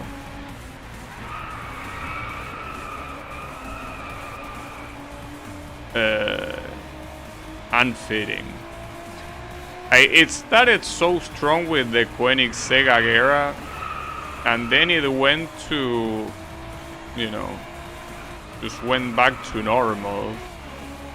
Though I actually don't know if the Koenigsegg Agera is also introducing this tour.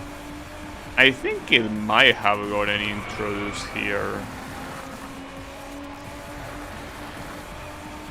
So I guess at the very least you got introduced to that car here.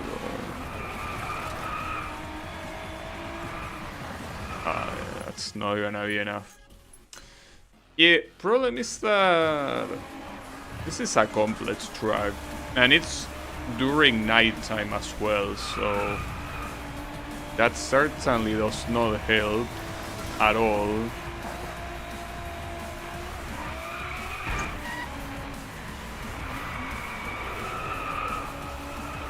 It seems like the ghosts are not particularly so. So at least this chicane, yeah, that's the problem.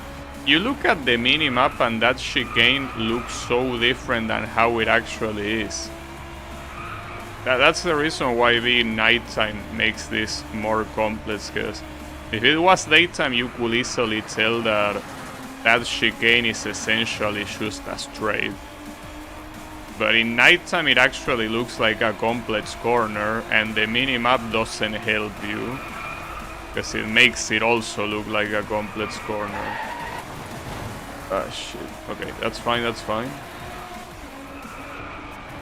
We're still on the lead, not by much though, but we're still there. Oh, team, that was such an insane... What the hell? Why did you drift so much? What's your problem? I don't know why you drifted so much. I didn't do that. It's like I slightly steered to the left and this car was like, oh, you want me to hit the mountain? Yeah, no problem, dude. I got you. That was a very bad trajectory. That should be a restart too.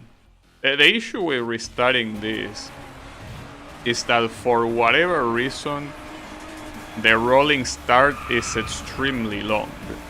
It's not that long in most of these time trials, but in this one, for some reason, it's not the first time that there is a time trial in this track, so it was this long also in another one of these, but I don't understand why.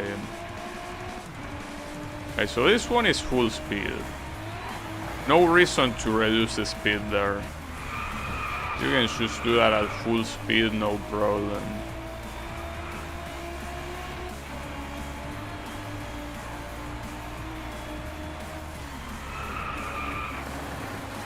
Wow, that wasn't a corner penalty, no way, dude. I completely skipped the corner, but no. That corner was fine, bro. Don't worry about it. Fully legal cornering. No worries. Yeah, I guess I pay the referees here. The referees came with the season pass. I have them paid.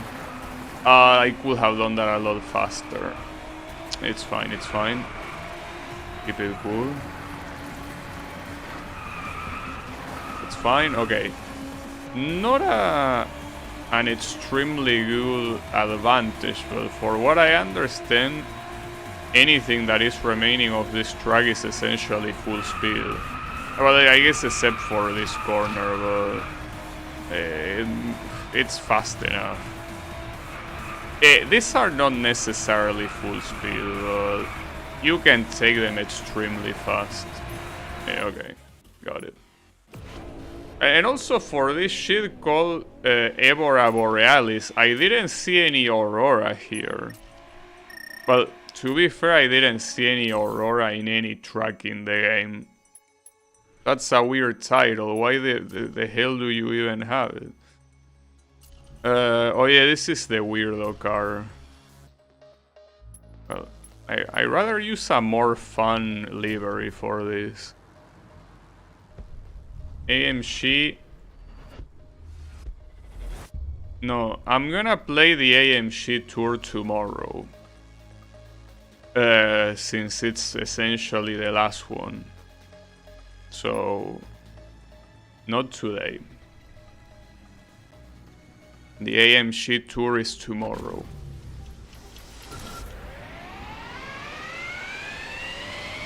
And that's the last one, because essentially, for what I checked, AMG not only came after the season pass as a free DLC, but also came after All Stars as well. That was also a free DLC. So theoretically, it's the very last well, it's not the last DLC because you have Finish Line and well, whatever the other one was called, but I don't have those, so it's gonna be impossible to play them. But yeah, like the AMG is the last one, and with that we are basically done with the game.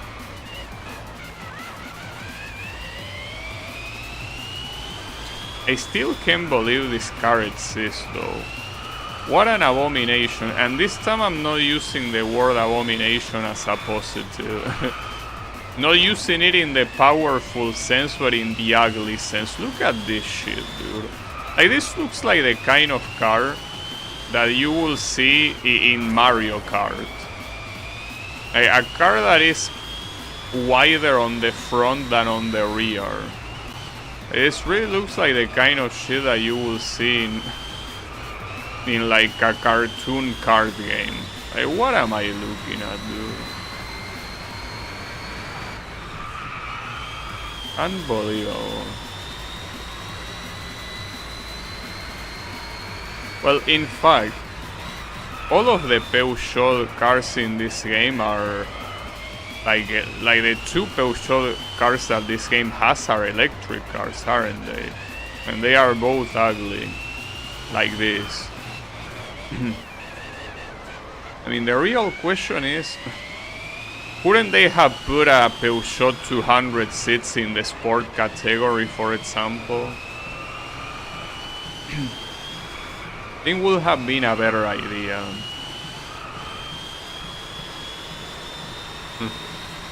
This car, I think that this is legitimately the ugliest car in the game, and you know that that's not an easy achievement. There are a lot of contenders for the ugliest car in the game, but this one wins it easily. I don't think there is an uglier car than this one.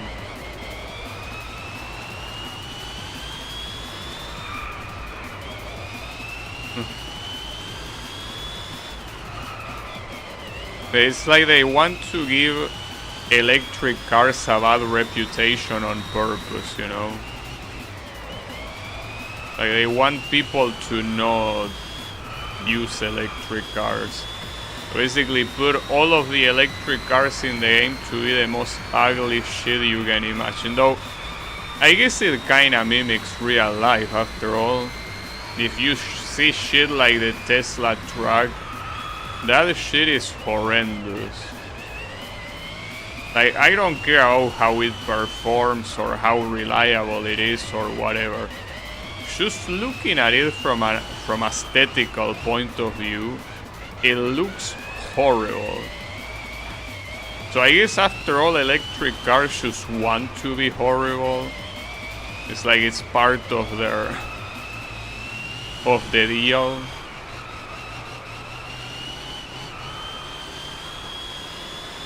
Yeah, I don't know. Very ugly cars. Though there are some electric cars that are not ugly. It's just that this game, it seems like half, if not more than half, of the electric cars that it has are as horrible as stepping on dog shit.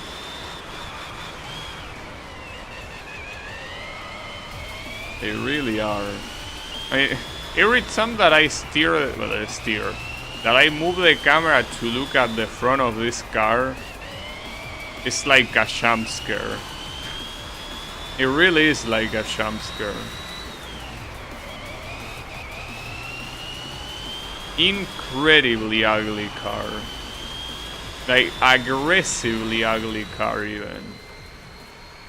Wouldn't be more ugly if it tried. Yeah, whatever. It's a shame because Peugeot is a company with very cool looking cars. I don't know if cool, but to me, for example, the Peugeot 206 is a car that looks very nice. It's a car that is just perfect in terms of elegance.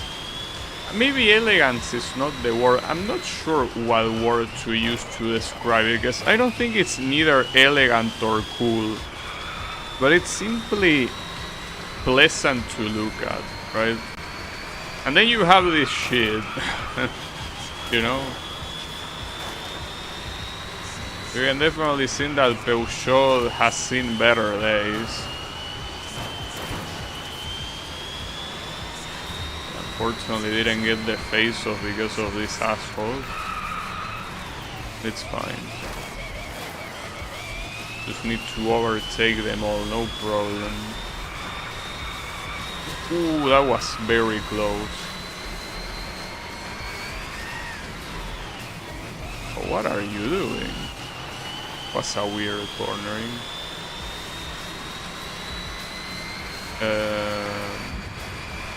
You cannot play challenges in this game, dude. the servers are dead. There is no way to play online.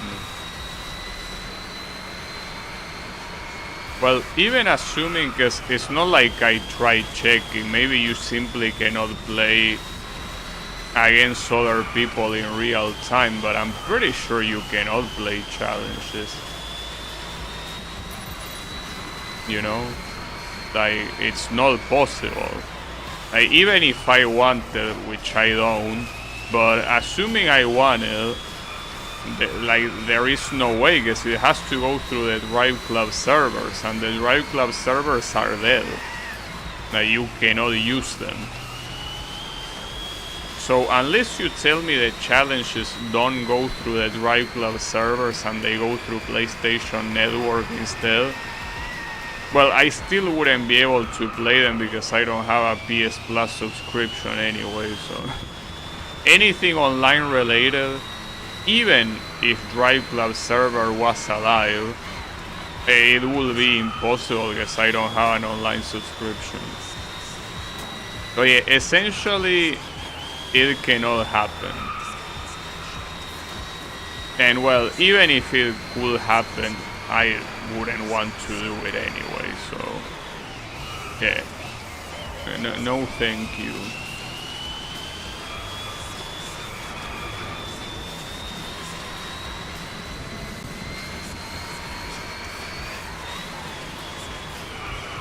Ooh, that's an interesting drift. Right before a chicane even. Well, that's kind of like what the guy that was on the lead in the first lap did. That I say, what the hell did he choose to do? Well, he did that. Alright, so, well, that was free, I guess. Free as it gets. When I go to level 5. Pretty cool. And what else? Oh, the bull. I forgot this car even was a thing. Like, I almost memory hold this car. This car is a thing. Well, we can use another custom livery for this thing. Like this one, for example.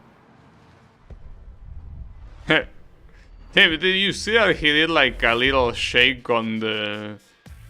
Well, maybe he should use it as a support, like the back of the seat. Was pretty funny. It's like he gently carries the back of the seat. That was pretty dumb. Anyways. Oh, and okay, so I'm the only one using the bull, huh? Everyone else is using another car, but I have to use the bull. That's not very nice of you. Well, okay, there is one moron that is using the bull, it's just like I am. It's the one on the lead, coincidentally. So I don't know if this is pronounced bull or buell. No, hold up. That isn't even one of them, right? I will have to get closer just to confirm. Only this asshole will get out of the way. There you go. You know, that is another one, I think. Oops. Yeah, it is. Is it? Actually, you know what? Every time that I get close, I start doubting if it is the same one. It's like being further makes me think it's one, but the closest I get, I think it's not one. I got the face off at least.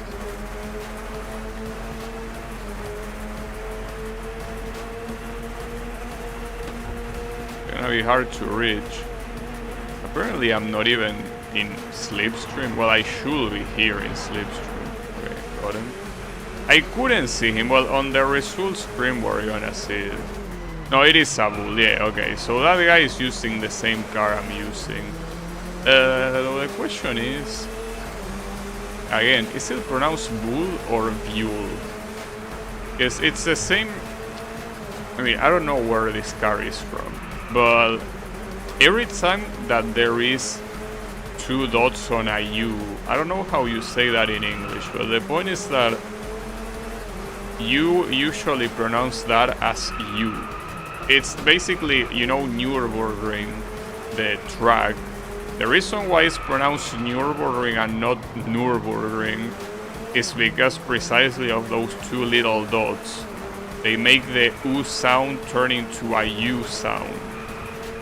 I don't know if this one, having that little line above the U, is simply decoration, or if it means that it has to be pronounced buell. Well, who cares? That's the real question. The real question is who cares?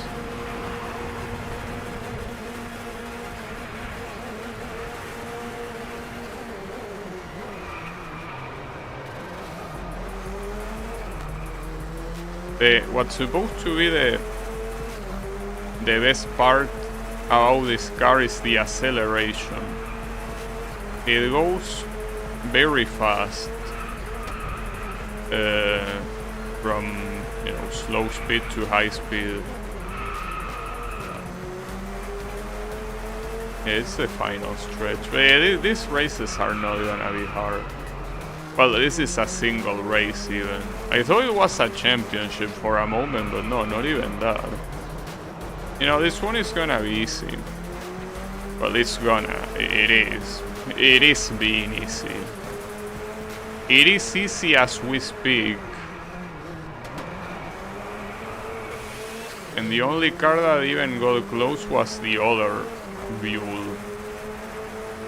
I guess after all we were picking the superior car, huh?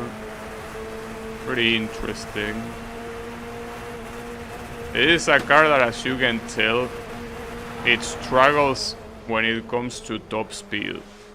Because it reaches the red line on 6th gear and it can no longer go faster. But yeah, it was the same car, in case there was any doubt.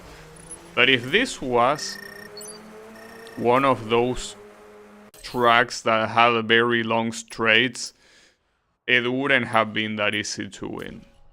Right, so we get hyperspace, it's with hypercars as expected. And no Lamborghinis are allowed. Go with a dig. I guess I'm gonna use the Ferrari fuck then. The famous Ferrari fuck. But yeah, why not? Might as well. Like, if Lamborghini is not an option, I'm obviously gonna pick a Ferrari. Lamborghini or Ferrari, both are fine to me. Wait, what's this? Oh, it's a time trial.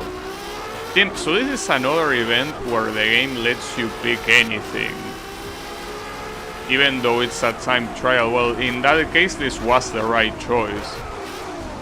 I mean, it would have been the right choice no matter what, but especially if you're intended to go fast. It is probably the best choice in any time trial. Like, I'm pretty sure this is legitimately the fastest car in the game. Like, biggest acceleration and biggest top speed in the game, so if there is a time trial, you obviously want to pick it, assuming it's an option. Oh, careful. What is that? This straight line always throws me off in this track. It's such a hard section, because you're going fast, and you think that the straight section is gonna be easy to steer, but then that hits you super fast. You cannot even react to it. Okay, careful.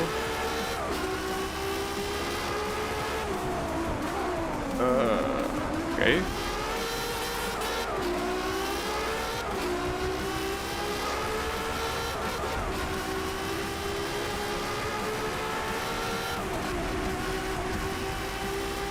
I mean, you can tell that this car, it's picking up speed at 250 kilometers per hour.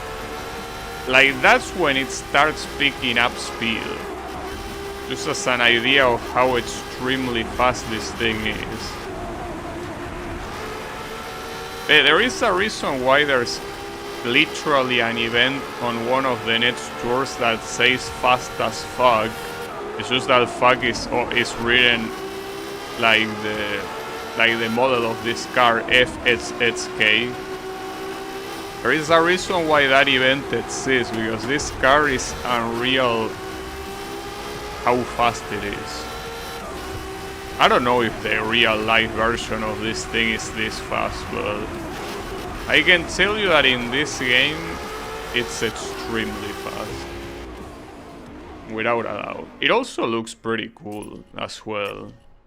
Because you know that you can have the best stats in the game and be ugly as sin, but this looks very nice. Short circuit. Huh. Is it gonna be in a short circuit, I wonder? Probably not. That's an interesting choice. So basically either top speed or acceleration. What do you prefer? The problem is, what track is this? Doesn't say, right?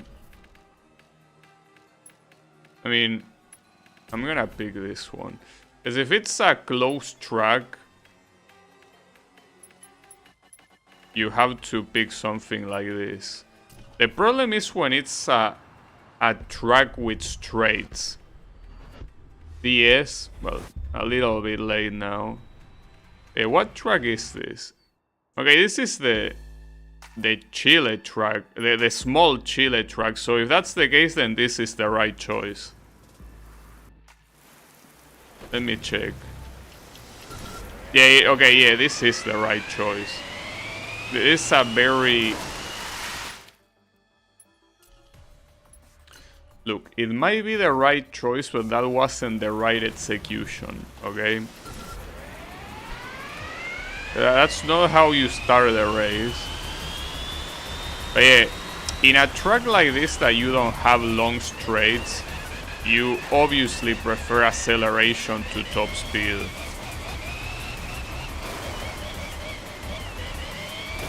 But yeah, I will have to do that cornering face-off in some other lap, but here the top speed advantage is not gonna be worth it.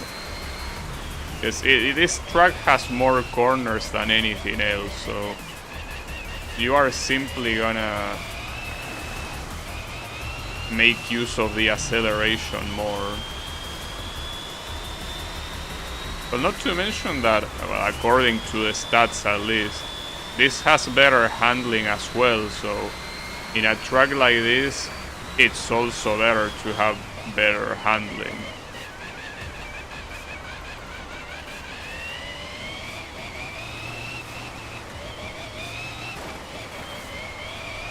You can tell by the way that I'm accelerating that it's taking me a lot of effort to take these corners. Like, it's so hard. Also, pretty funny that the event is called Short Circuit. Oh, hold up, I need to be 1 minute in the lead. Okay, I need to get to the lead right now then. Like, I cannot let more time pass.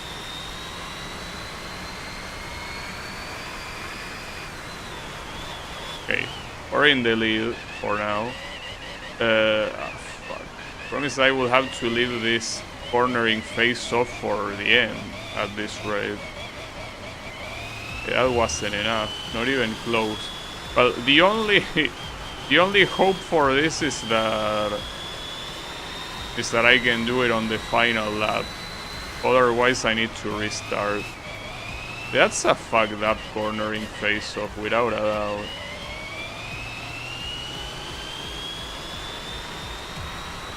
First person, no thank you. That won't happen.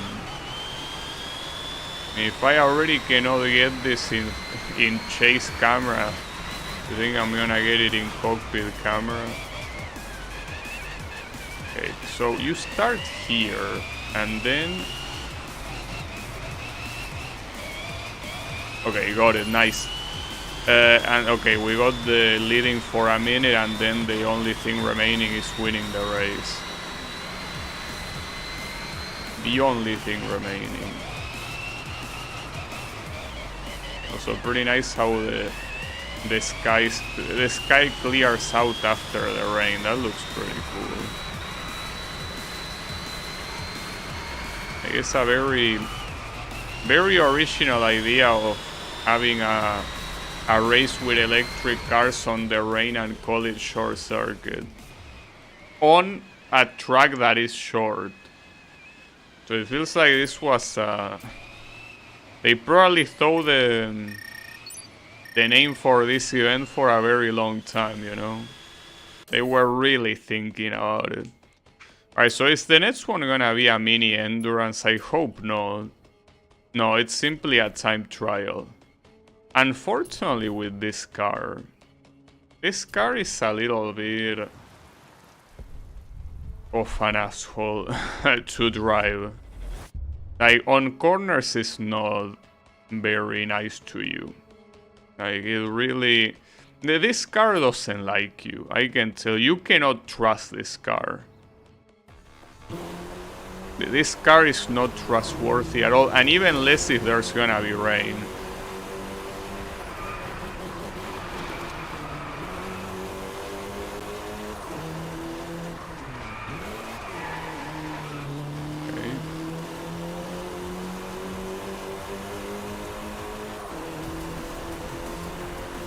Okay. Careful. Nice. Well, so far these corners are not being a problem, but I do remember this car on very slow corners being extremely unresponsive. Maybe it was just in one track and that's it. I mean, it was that one track that has that weird uphill hairpins. But ever since I had to deal with that, I didn't want to use this car again. Maybe I am just exaggerating. Maybe it's not that bad. Oh. Oh, I can see. Nice. Oh, but damn, I didn't see this guy overtaking me actually. Well, overtaking me, I guess. Doing slower than the Ghost is what I'm trying to say. I didn't see it at all. That was almost enough. God damn it, dude. I guess I really fucked up the ending there. Damn it, dude. The problem of that ending part is that the corners were pretty blind. Like, it wasn't easy at all to tell how far the corners were.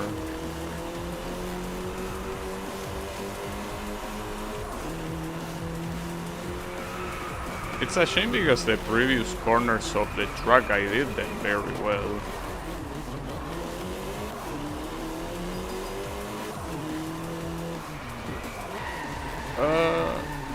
Yeah, that's what I remember.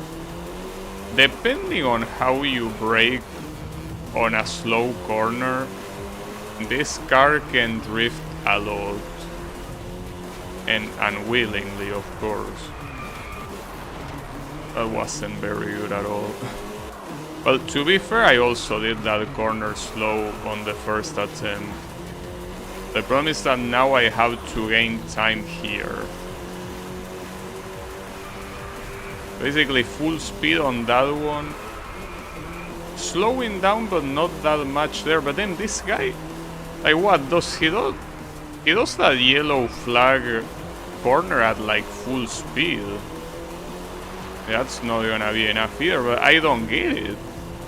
Can you really do that at full speed like that guy does it? Because if he doesn't do it at full speed, then it makes no sense how he's so extremely fast.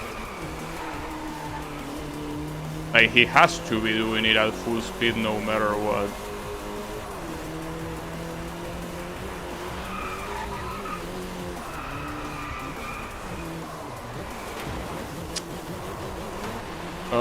Come on, I'll have to restart. Yes, this is why I don't like this car. This car is not trustworthy. This car, whenever you trust it to do what you want, it doesn't do what you want. It is probably one of the worst of the roofless cars in the game. If not the worst. Well, to be fair, the first Caterham, not the one in the supercar category, but I think on the performance category or somewhere there, that Caterham kinda sucks. But aside from that, I mean, it mostly sucks for the lack of power, not because it's bad to drive. Oh, that was very fast. Well, very fast compared to my previous attempts, I guess. But essentially here, you want me to take these two corners at full speed? Is that what you want me to do? Both this and this one? Yeah, that's what happens when I try to take them at full speed. Doesn't seem very nice. That enough? I don't think it is. You... Man, what a piece of shit, dude. I can't believe it. I had 3 attempts that were so extremely close.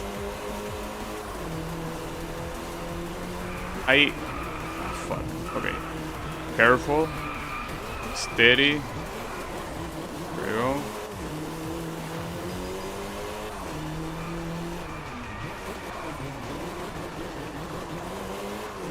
Okay.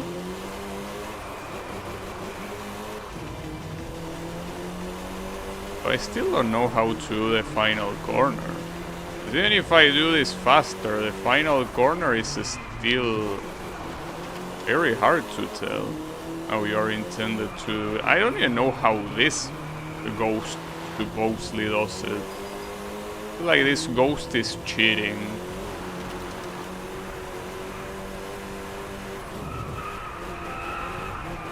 Okay, he probably does it like that.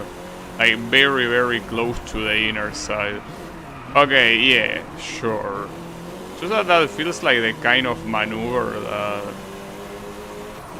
the ghost usually doesn't go for, but yeah, that'll work. Yeah, don't worry about it. We got it. But yeah, that corner at the end is...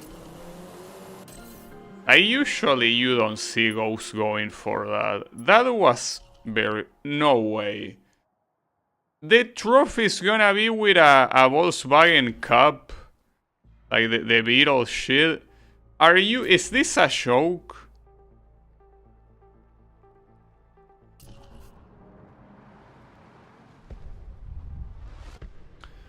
Hey, I want to remind you that the name of the tour is Velocity. Velocity. Yes, as Wasabi said, technically it doesn't say high velocity. It just says velocity. Sure. But when I think of velocity, I can tell you that my first thought is definitely not the fucking Volkswagen Cup. Well, Volkswagen Beetle, whatever you want to call this shit. This is not the car that comes to my mind. Like, there are at least... well, I don't know, 1,000 other cars that come to my mind before this one. So I'm assuming that this is simply an ironic show. Like, the devs are just taking the piss out of you. Can't expect everything to be good. Yeah, I guess. Well, after all, there is a reason why this company went bankrupt. No. I mean, it will be funny, right? It's just simply for this event. No, well, obviously not. Yeah, this is a bad choice, dude. Like, I understand that this is probably the devs' attempt at making a joke, but come on, dude. It would be funny if you didn't need to pay for it. Let's not forget this is a DLC. I mean, yes, I got the season pass, so I didn't individually pay for this technically. But like, come on. It's not a bad car. I mean, it's not about being a bad car. It's about being a slow car. That's the issue. The problem is that they are making you use a slow car in a tour called Velocity. You know, that's the issue. Yes, this car is nice, I guess, the same way the Volkswagen Golf is nice, or, you know, the Renault Clio, or, I don't know, any commute car that you can think of. And there are many, like the Ford Ka. You have a lot of commute cars. Like, yeah, I like those cars. Those are pretty cool cars. They are pretty cool cars if you want to drive to the grocery store. Not if you want to have a fucking race. Well, speaking of, you have both the Volkswagen Golf and the Renault Clio as opponents. As expected. Because yeah, what else is gonna be an opponent to this thing? Like, The Ferrari F40. That would be funny, right? Just casually put you against the Ferrari F40 while you have to drive this shit. Well, in fact, here you can tell the irony of the situation. The objective here, like the idea of a fast speed for this car is 216 kilometers per hour. Yeah, obviously that's a fast speed if you're in the middle of the street. Oh, that might have been a problem. I think I was supposed to reach the speed objective there and I didn't. I don't know if I have another opportunity after that. And I almost got it. Well, maybe this is another opportunity. Let's hold up. Yeah, this one might be another opportunity. I wanted to push this guy to get slipstream, but I guess not. The problem is that without slipstream it's very hard to reach that speed. Very, very hard. I don't really know if there is another straight line that is that long. I think you were intended to get it there. As I say, without slipstream reaching 216 kilometers per hour, I don't think it's doable. Which is pretty funny. I probably should restart. Well, then again, it's not like it's a long track. Turn the screen shake off. But I like the effect. I like the way it looks.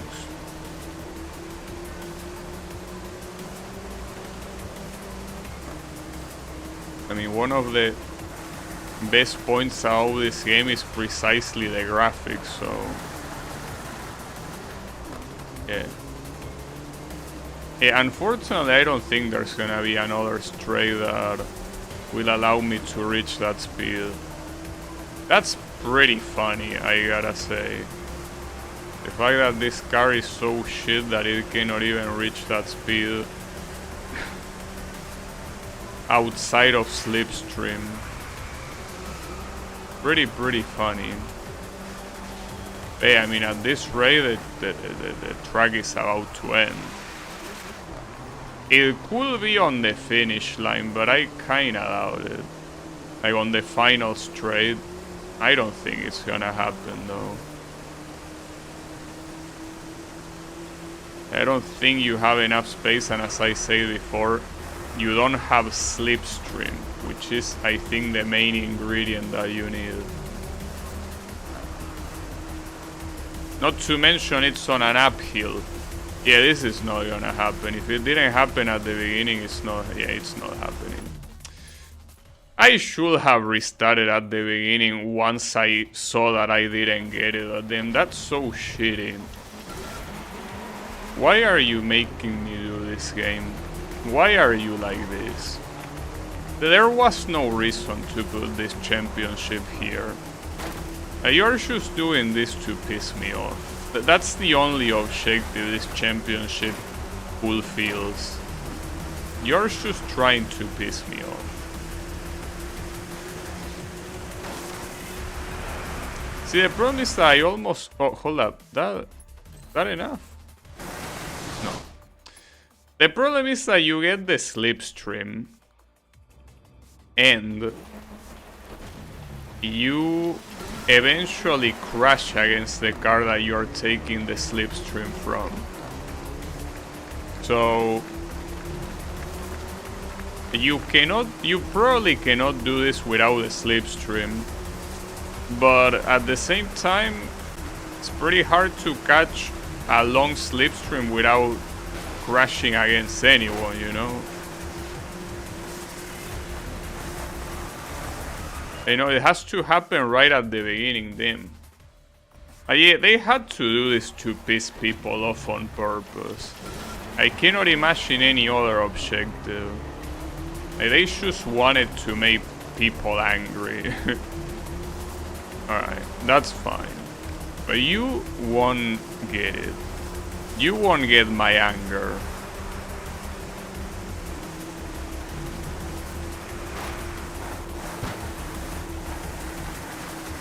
Unfortunately. But that's another thing. You want to overtake these guys, so you go off track, but obviously going off track makes you go slower. So man, this is a shitpost, essentially. It's a shitpost in championship form. The developers felt like shitposting, and this is the result. There you go.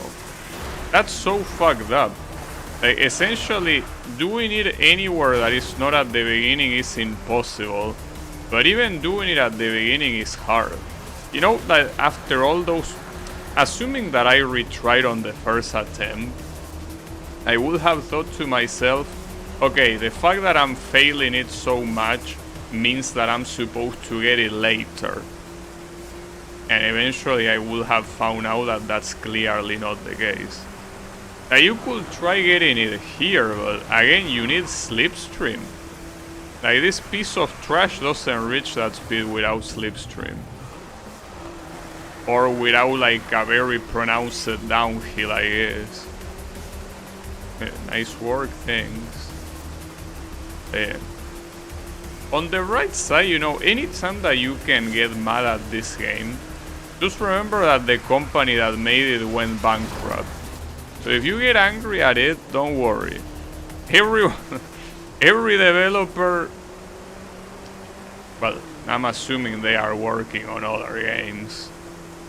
Like, they might have lost their shop, but I mean, if they want to keep living, they have to get a shop somewhere else, you know? So they probably still have a shop, just in a different company, but yeah.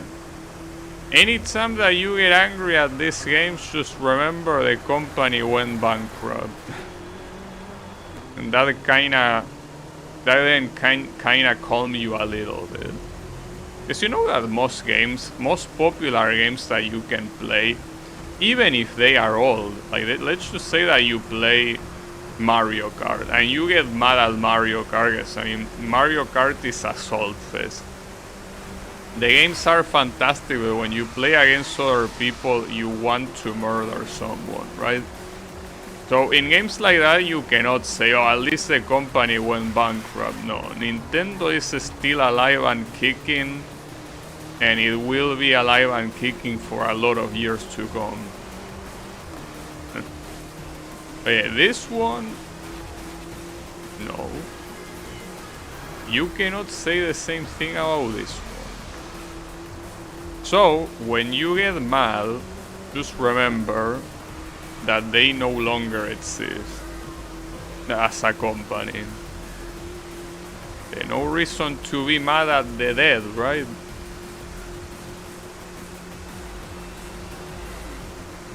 Yeah. It's funny when you think about it that way. Like, this championship, Mr. Developers, I don't know what the fuck you were thinking, but this is a very bad idea.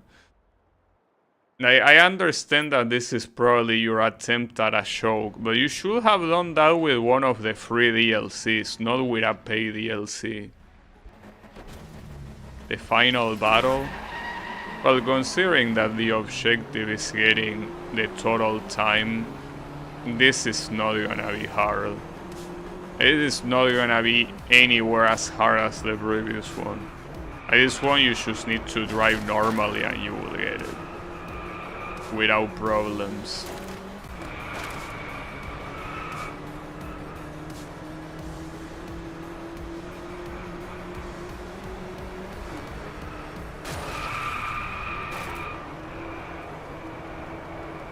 I mean, that's precisely the most surprising thing about the previous objective.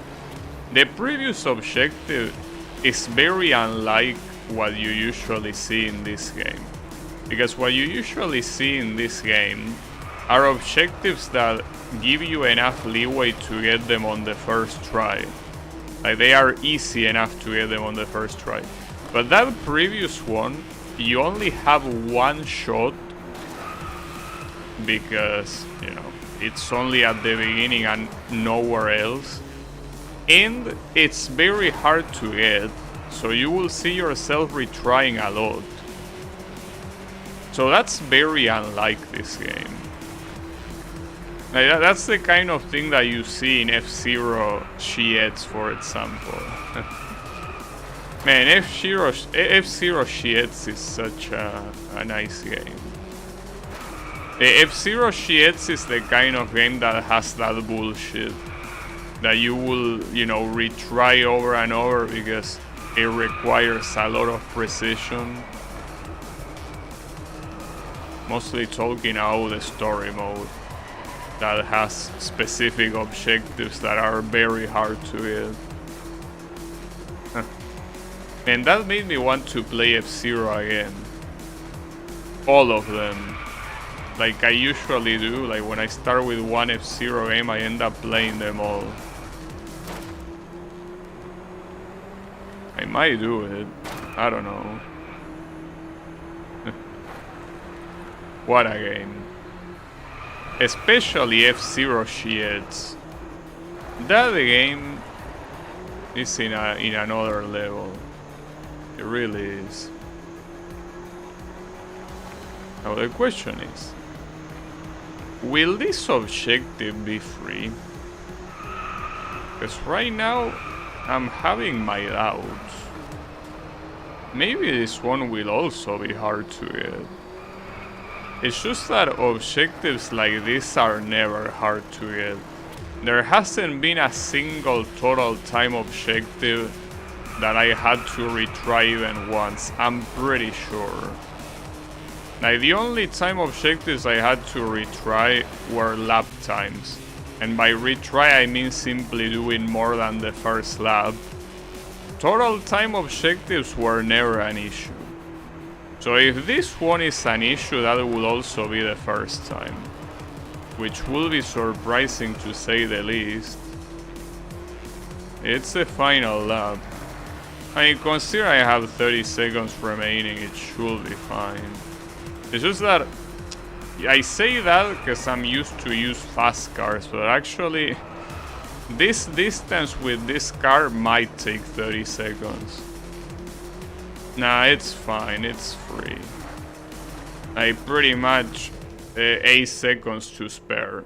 Absolutely free. Well, in that case we are done with velocity, but man, devs, this championship was a bad idea. I just want you to know that. This championship, yeah, and they, funny now that I remember, they used the Volkswagen Beetle in the loading screen. Pretty funny of you.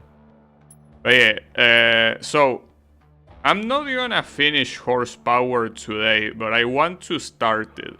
Because the tours that are remaining are horsepower, uniting speed, all stars, and then AMG at the end.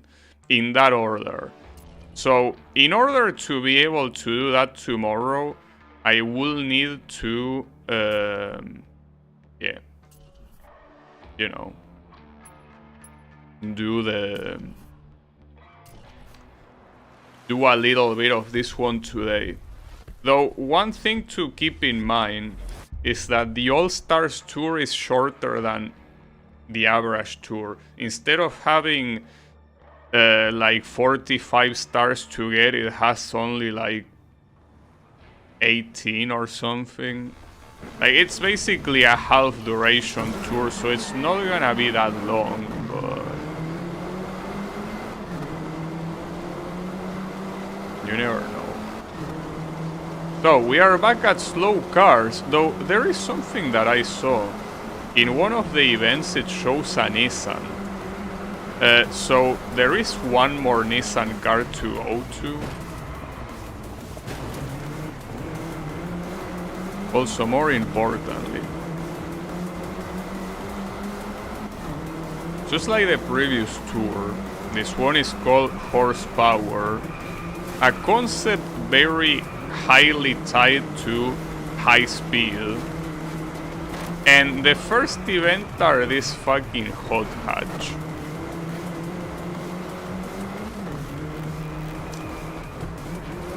Like, yes, and just like Wasabi said, here horsepower doesn't mean the same as high horsepower. Sure, but come on, dude. At this point you could name this event, I don't know, you could name it Lion. Why? I don't know, just call it Lion. Because at that point it probably will have the same amount of relation to the events that a name like horsepower, you know? But just call it Lion. So you know that a name like Lion will be pretty fitting for an event that focuses on Peugeot, since Peugeot is the logo is a lion.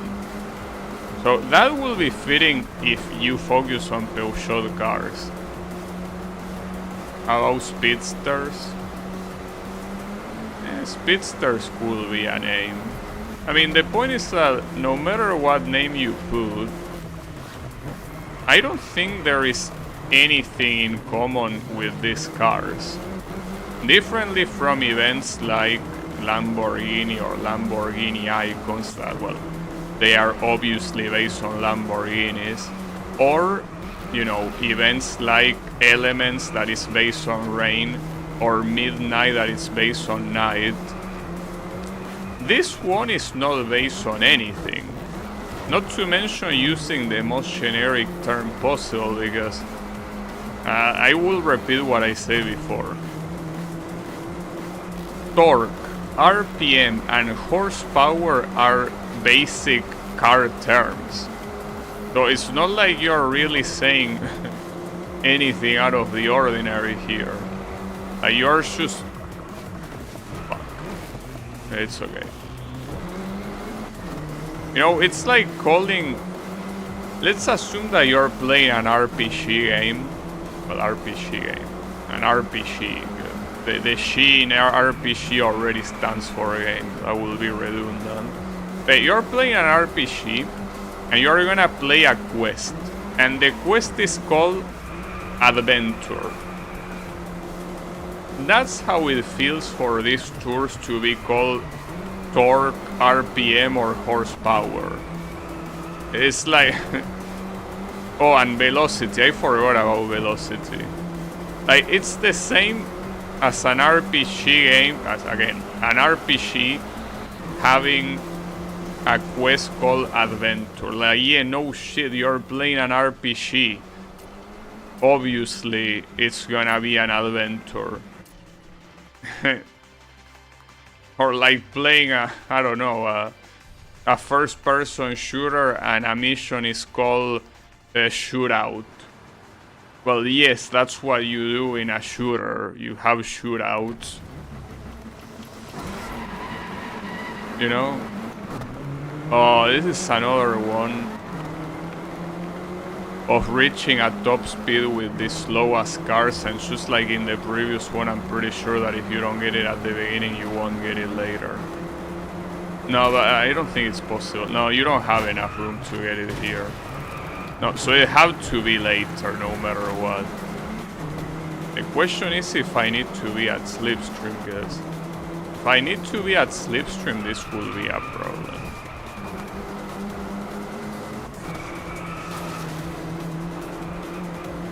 Right, if I need to be at Slipstream, I can no longer do it. Unless I purposely break to wait for them. Okay, this looks long enough. The question is, can you reach that speed on your own, Mr. Renault Megane? Yes, you can. Barely, but you can. Okay, well, good to know. I was doubting you. And honestly, I have more than enough reasons to doubt you, but you ended up doing it. So hey, good job. I'm proud of you, Mr. Megane.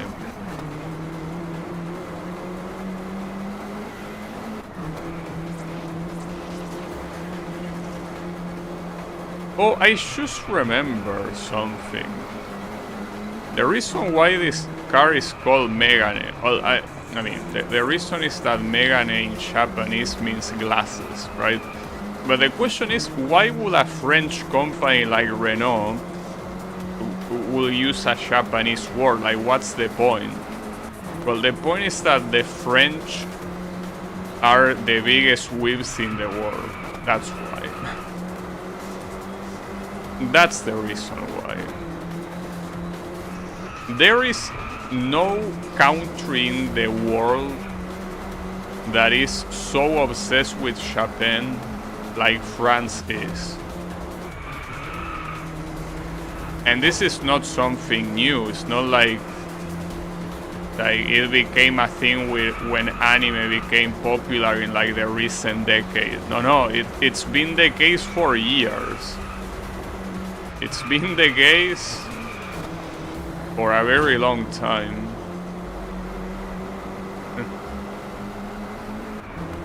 Like, French are the ultimate whips. So yeah, that explains why a random French car has the model with a Japanese name. That's why. It even has the accent in the first E. So you know that it's pronounced Megane and not Megane, right? Because yeah, that's how you pronounce the Japanese word. It's Megane. That's the pitch accent you need. Pretty funny, I gotta say. Alright, what's this? Oh, we can use the Ferrari FAC or the Evoluzione. Oh, wait a second. This is a different one, actually. So the Ferrari FXXK is one, and then the FXX Evoluzione is another one. I didn't know that. Well, I'm gonna pick this one, though. But yeah, the FXXK is supposed to be faster than this. Yeah, this looks like the Enzo Ferrari, dude. Hey, come on, you don't fool me. You can call this Evoluzione, but we all know that's an Enzo Ferrari with a different coat of paint. Come on, dude. Who are you trying to fool here? This is an Enzo Ferrari. Like, does it look anything like the Evoluzione there? Come on, dude. Who are you trying to fool? Definitely not someone with eyes, cause someone with eyes could tell you easily that this is essentially a repurposed Enzo Ferrari. That's so stupid. Hey, whatever, call it Evoluzione if you want.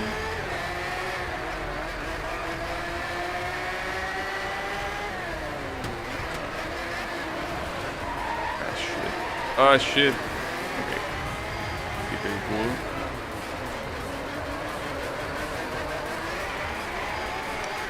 The issue with this car is that at very low speeds, it really loses control easily. It's very hard to handle. But it's not like the other Evoluzione is much better, you know. The other one has a similar issue. But I got the cornering face off at least. But my worry here is getting the total time, because these laps I'm not doing them fast. Like, I'm actually doing this pretty slow. Okay.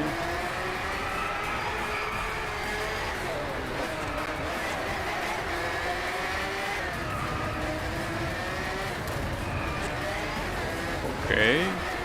Well, at least, not like I was having doubts, but the top 2 finish, I have it.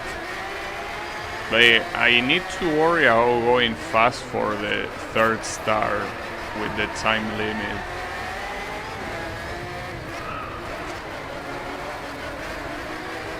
Oh, damn it. But it's so hard to use this car in slow corners. Like, it really, it's gonna rain Team, this is gonna be a shit fest. It really will. Like, combining... okay. Combining how imprecise this car is in slow corners with rain is crazy. It's a recipe for disaster, to say the least. Right, theoretically though, unless I have an extremely big accident, the total time I should get it, because the average lap time so far is 1 minute 20 seconds. And I went through the finish line at the 2 minutes 40 second timestamp. Which means that if I make a minute and 20 second lap, I will reach the 4 minute... well, the 4 minute time, which is less than 4 and 10, which is what it's asking for. So we should be fine. That's what I'm trying to say. We should be very fine.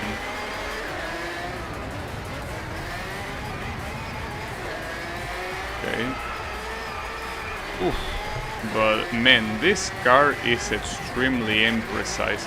Like, you have this car, this is supposed to be a hypercar, by the way.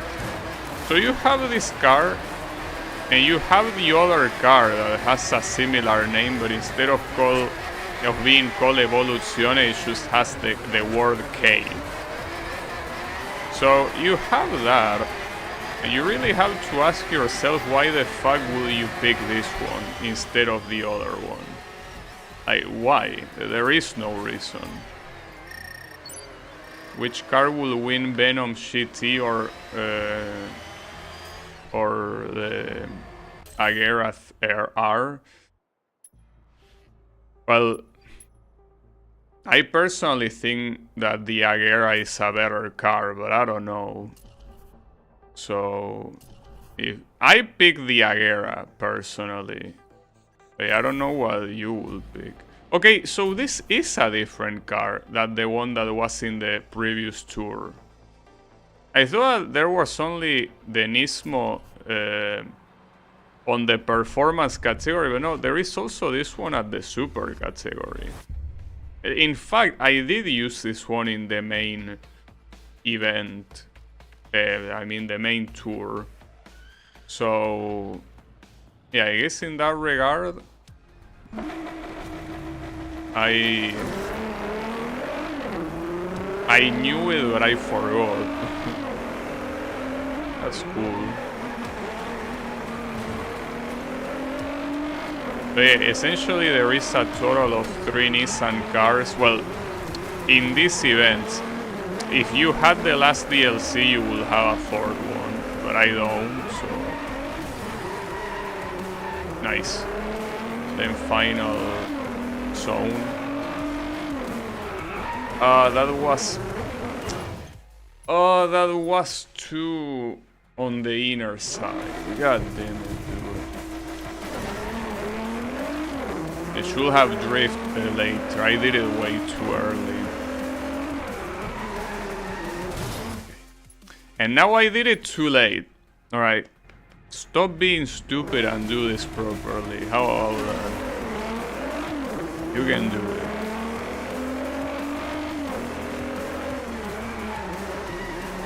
Okay, that was a good drift. Come on. Keep doing it like that.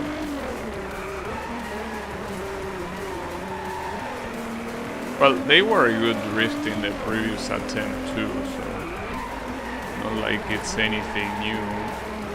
But you need to make sure you do this later than you did before. There you go. That should be enough. It is, yeah. Keep in mind it wouldn't have been enough if I had crashed before crossing the finish line. It wouldn't have been enough. Oh, and this is the event I was talking, fast as fuck. Yeah, I'm gonna finish with that event. Might as well. I think it's a very fitting one to end with. Oh, and this is also where this McLaren gets introduced. Because you know that the McLaren P1 was already a thing in the game, but this is like another version of the P1. This is what's supposed to be the, you know, it's a different version, basically. So are we going against a Pagani Sonda, a Venom, and a Koenigsegg, right? I think. Wait, no, that's the wrong button. Damn it, I'm stupid. I tried to activate DRS, but DRS, I remap it to another button. I think normally you do it with L1, but I remap it to square, because it's easier to press.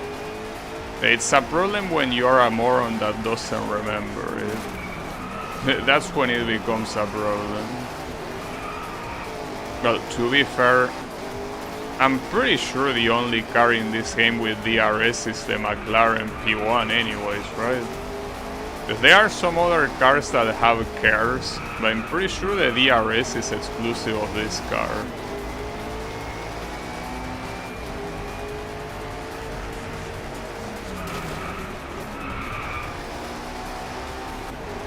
Okay, the only one left is the Koenigsegg. Well, there are 2 laps, I should be able to get it. I like the way that this is called hype cars. I mean, except for the Venom, I agree. The Venom sucks, but the Koenigsegg, McLaren, and Sonda are very good. Ah, shit. I could have overtaken him there.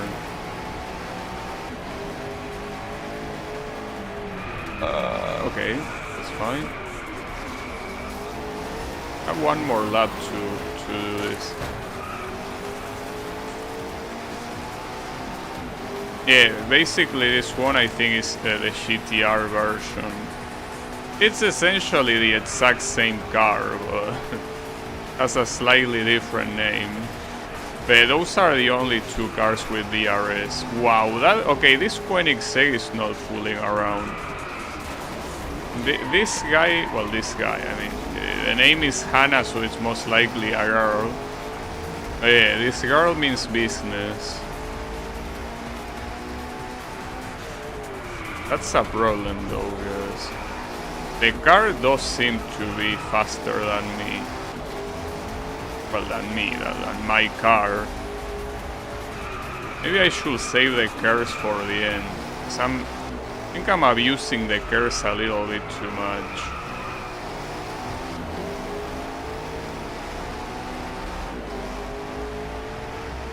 Really seems like the DRS barely helps me. The DRS seems more like a cosmetic thing than something that actually does anything. Yes, I understand that it's supposed to reduce drag. I understand that it's supposed to be useful only on straights. But I don't really see the difference, even on straights.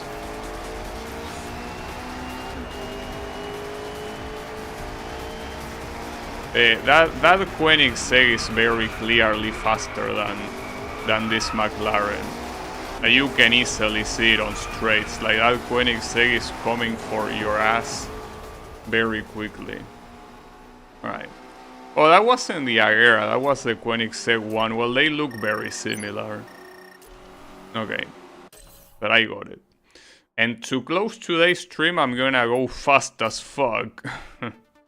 Oh, but this might be a bad idea. Because this is a time trial. A lot of things can go wrong on a time trial, that's the issue. Yeah, as funny as the name of this event is, fast as fuck. I don't know if I can go fast as fuck. At least not fast as the Ghost. I mean, yeah, this car goes fast as fuck as by default, clearly. But one thing is that, another thing is being faster than the Ghost. Am I gonna be a Ghostbuster, or am I just gonna be like the Pac-Man and I'm gonna get eaten by a ghost? Well, you don't really get eaten by a ghost.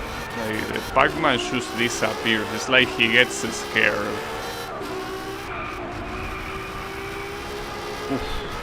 close.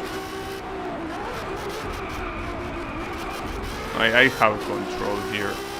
The first ghost is very close to me though, so even if I have control, I don't know if I have the victory. I might have it though. But there is still one more corner that could be problematic. Actually, there's more than one corner that could be problematic. Close. Okay.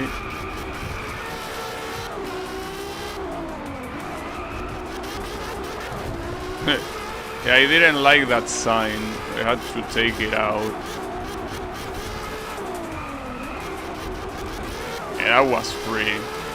That was absolutely free. Then almost 3 seconds to spare. That was crazy.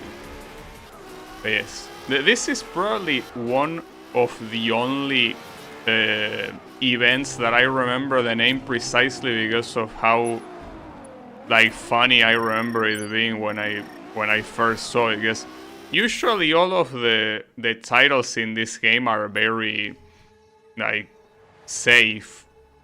But then you have this one that just drops an F-bomb. Yeah, fast as fuck, dude. Pretty funny. Okay, so this is where I'm gonna end for today. So tomorrow we're gonna get the second half of this horsepower tour. Then Uniting Speed, which is the final season pass DLC. Then All Stars, that was a free DLC that got released afterwards. And then finally the AMG one, that is the very final free DLC that released. Unfortunately, Finish Line and No Limits is not gonna happen because I don't have them. They are outside of the season pass, but yeah. That's for tomorrow. First try without damage, yeah. That's definitely a bad sign. You think so? It might be. I don't know. But yeah, that will be it for me for today. So thanks everyone a lot for watching, and I'll be seeing you tomorrow with the final stream of this game. So have a good one and take care.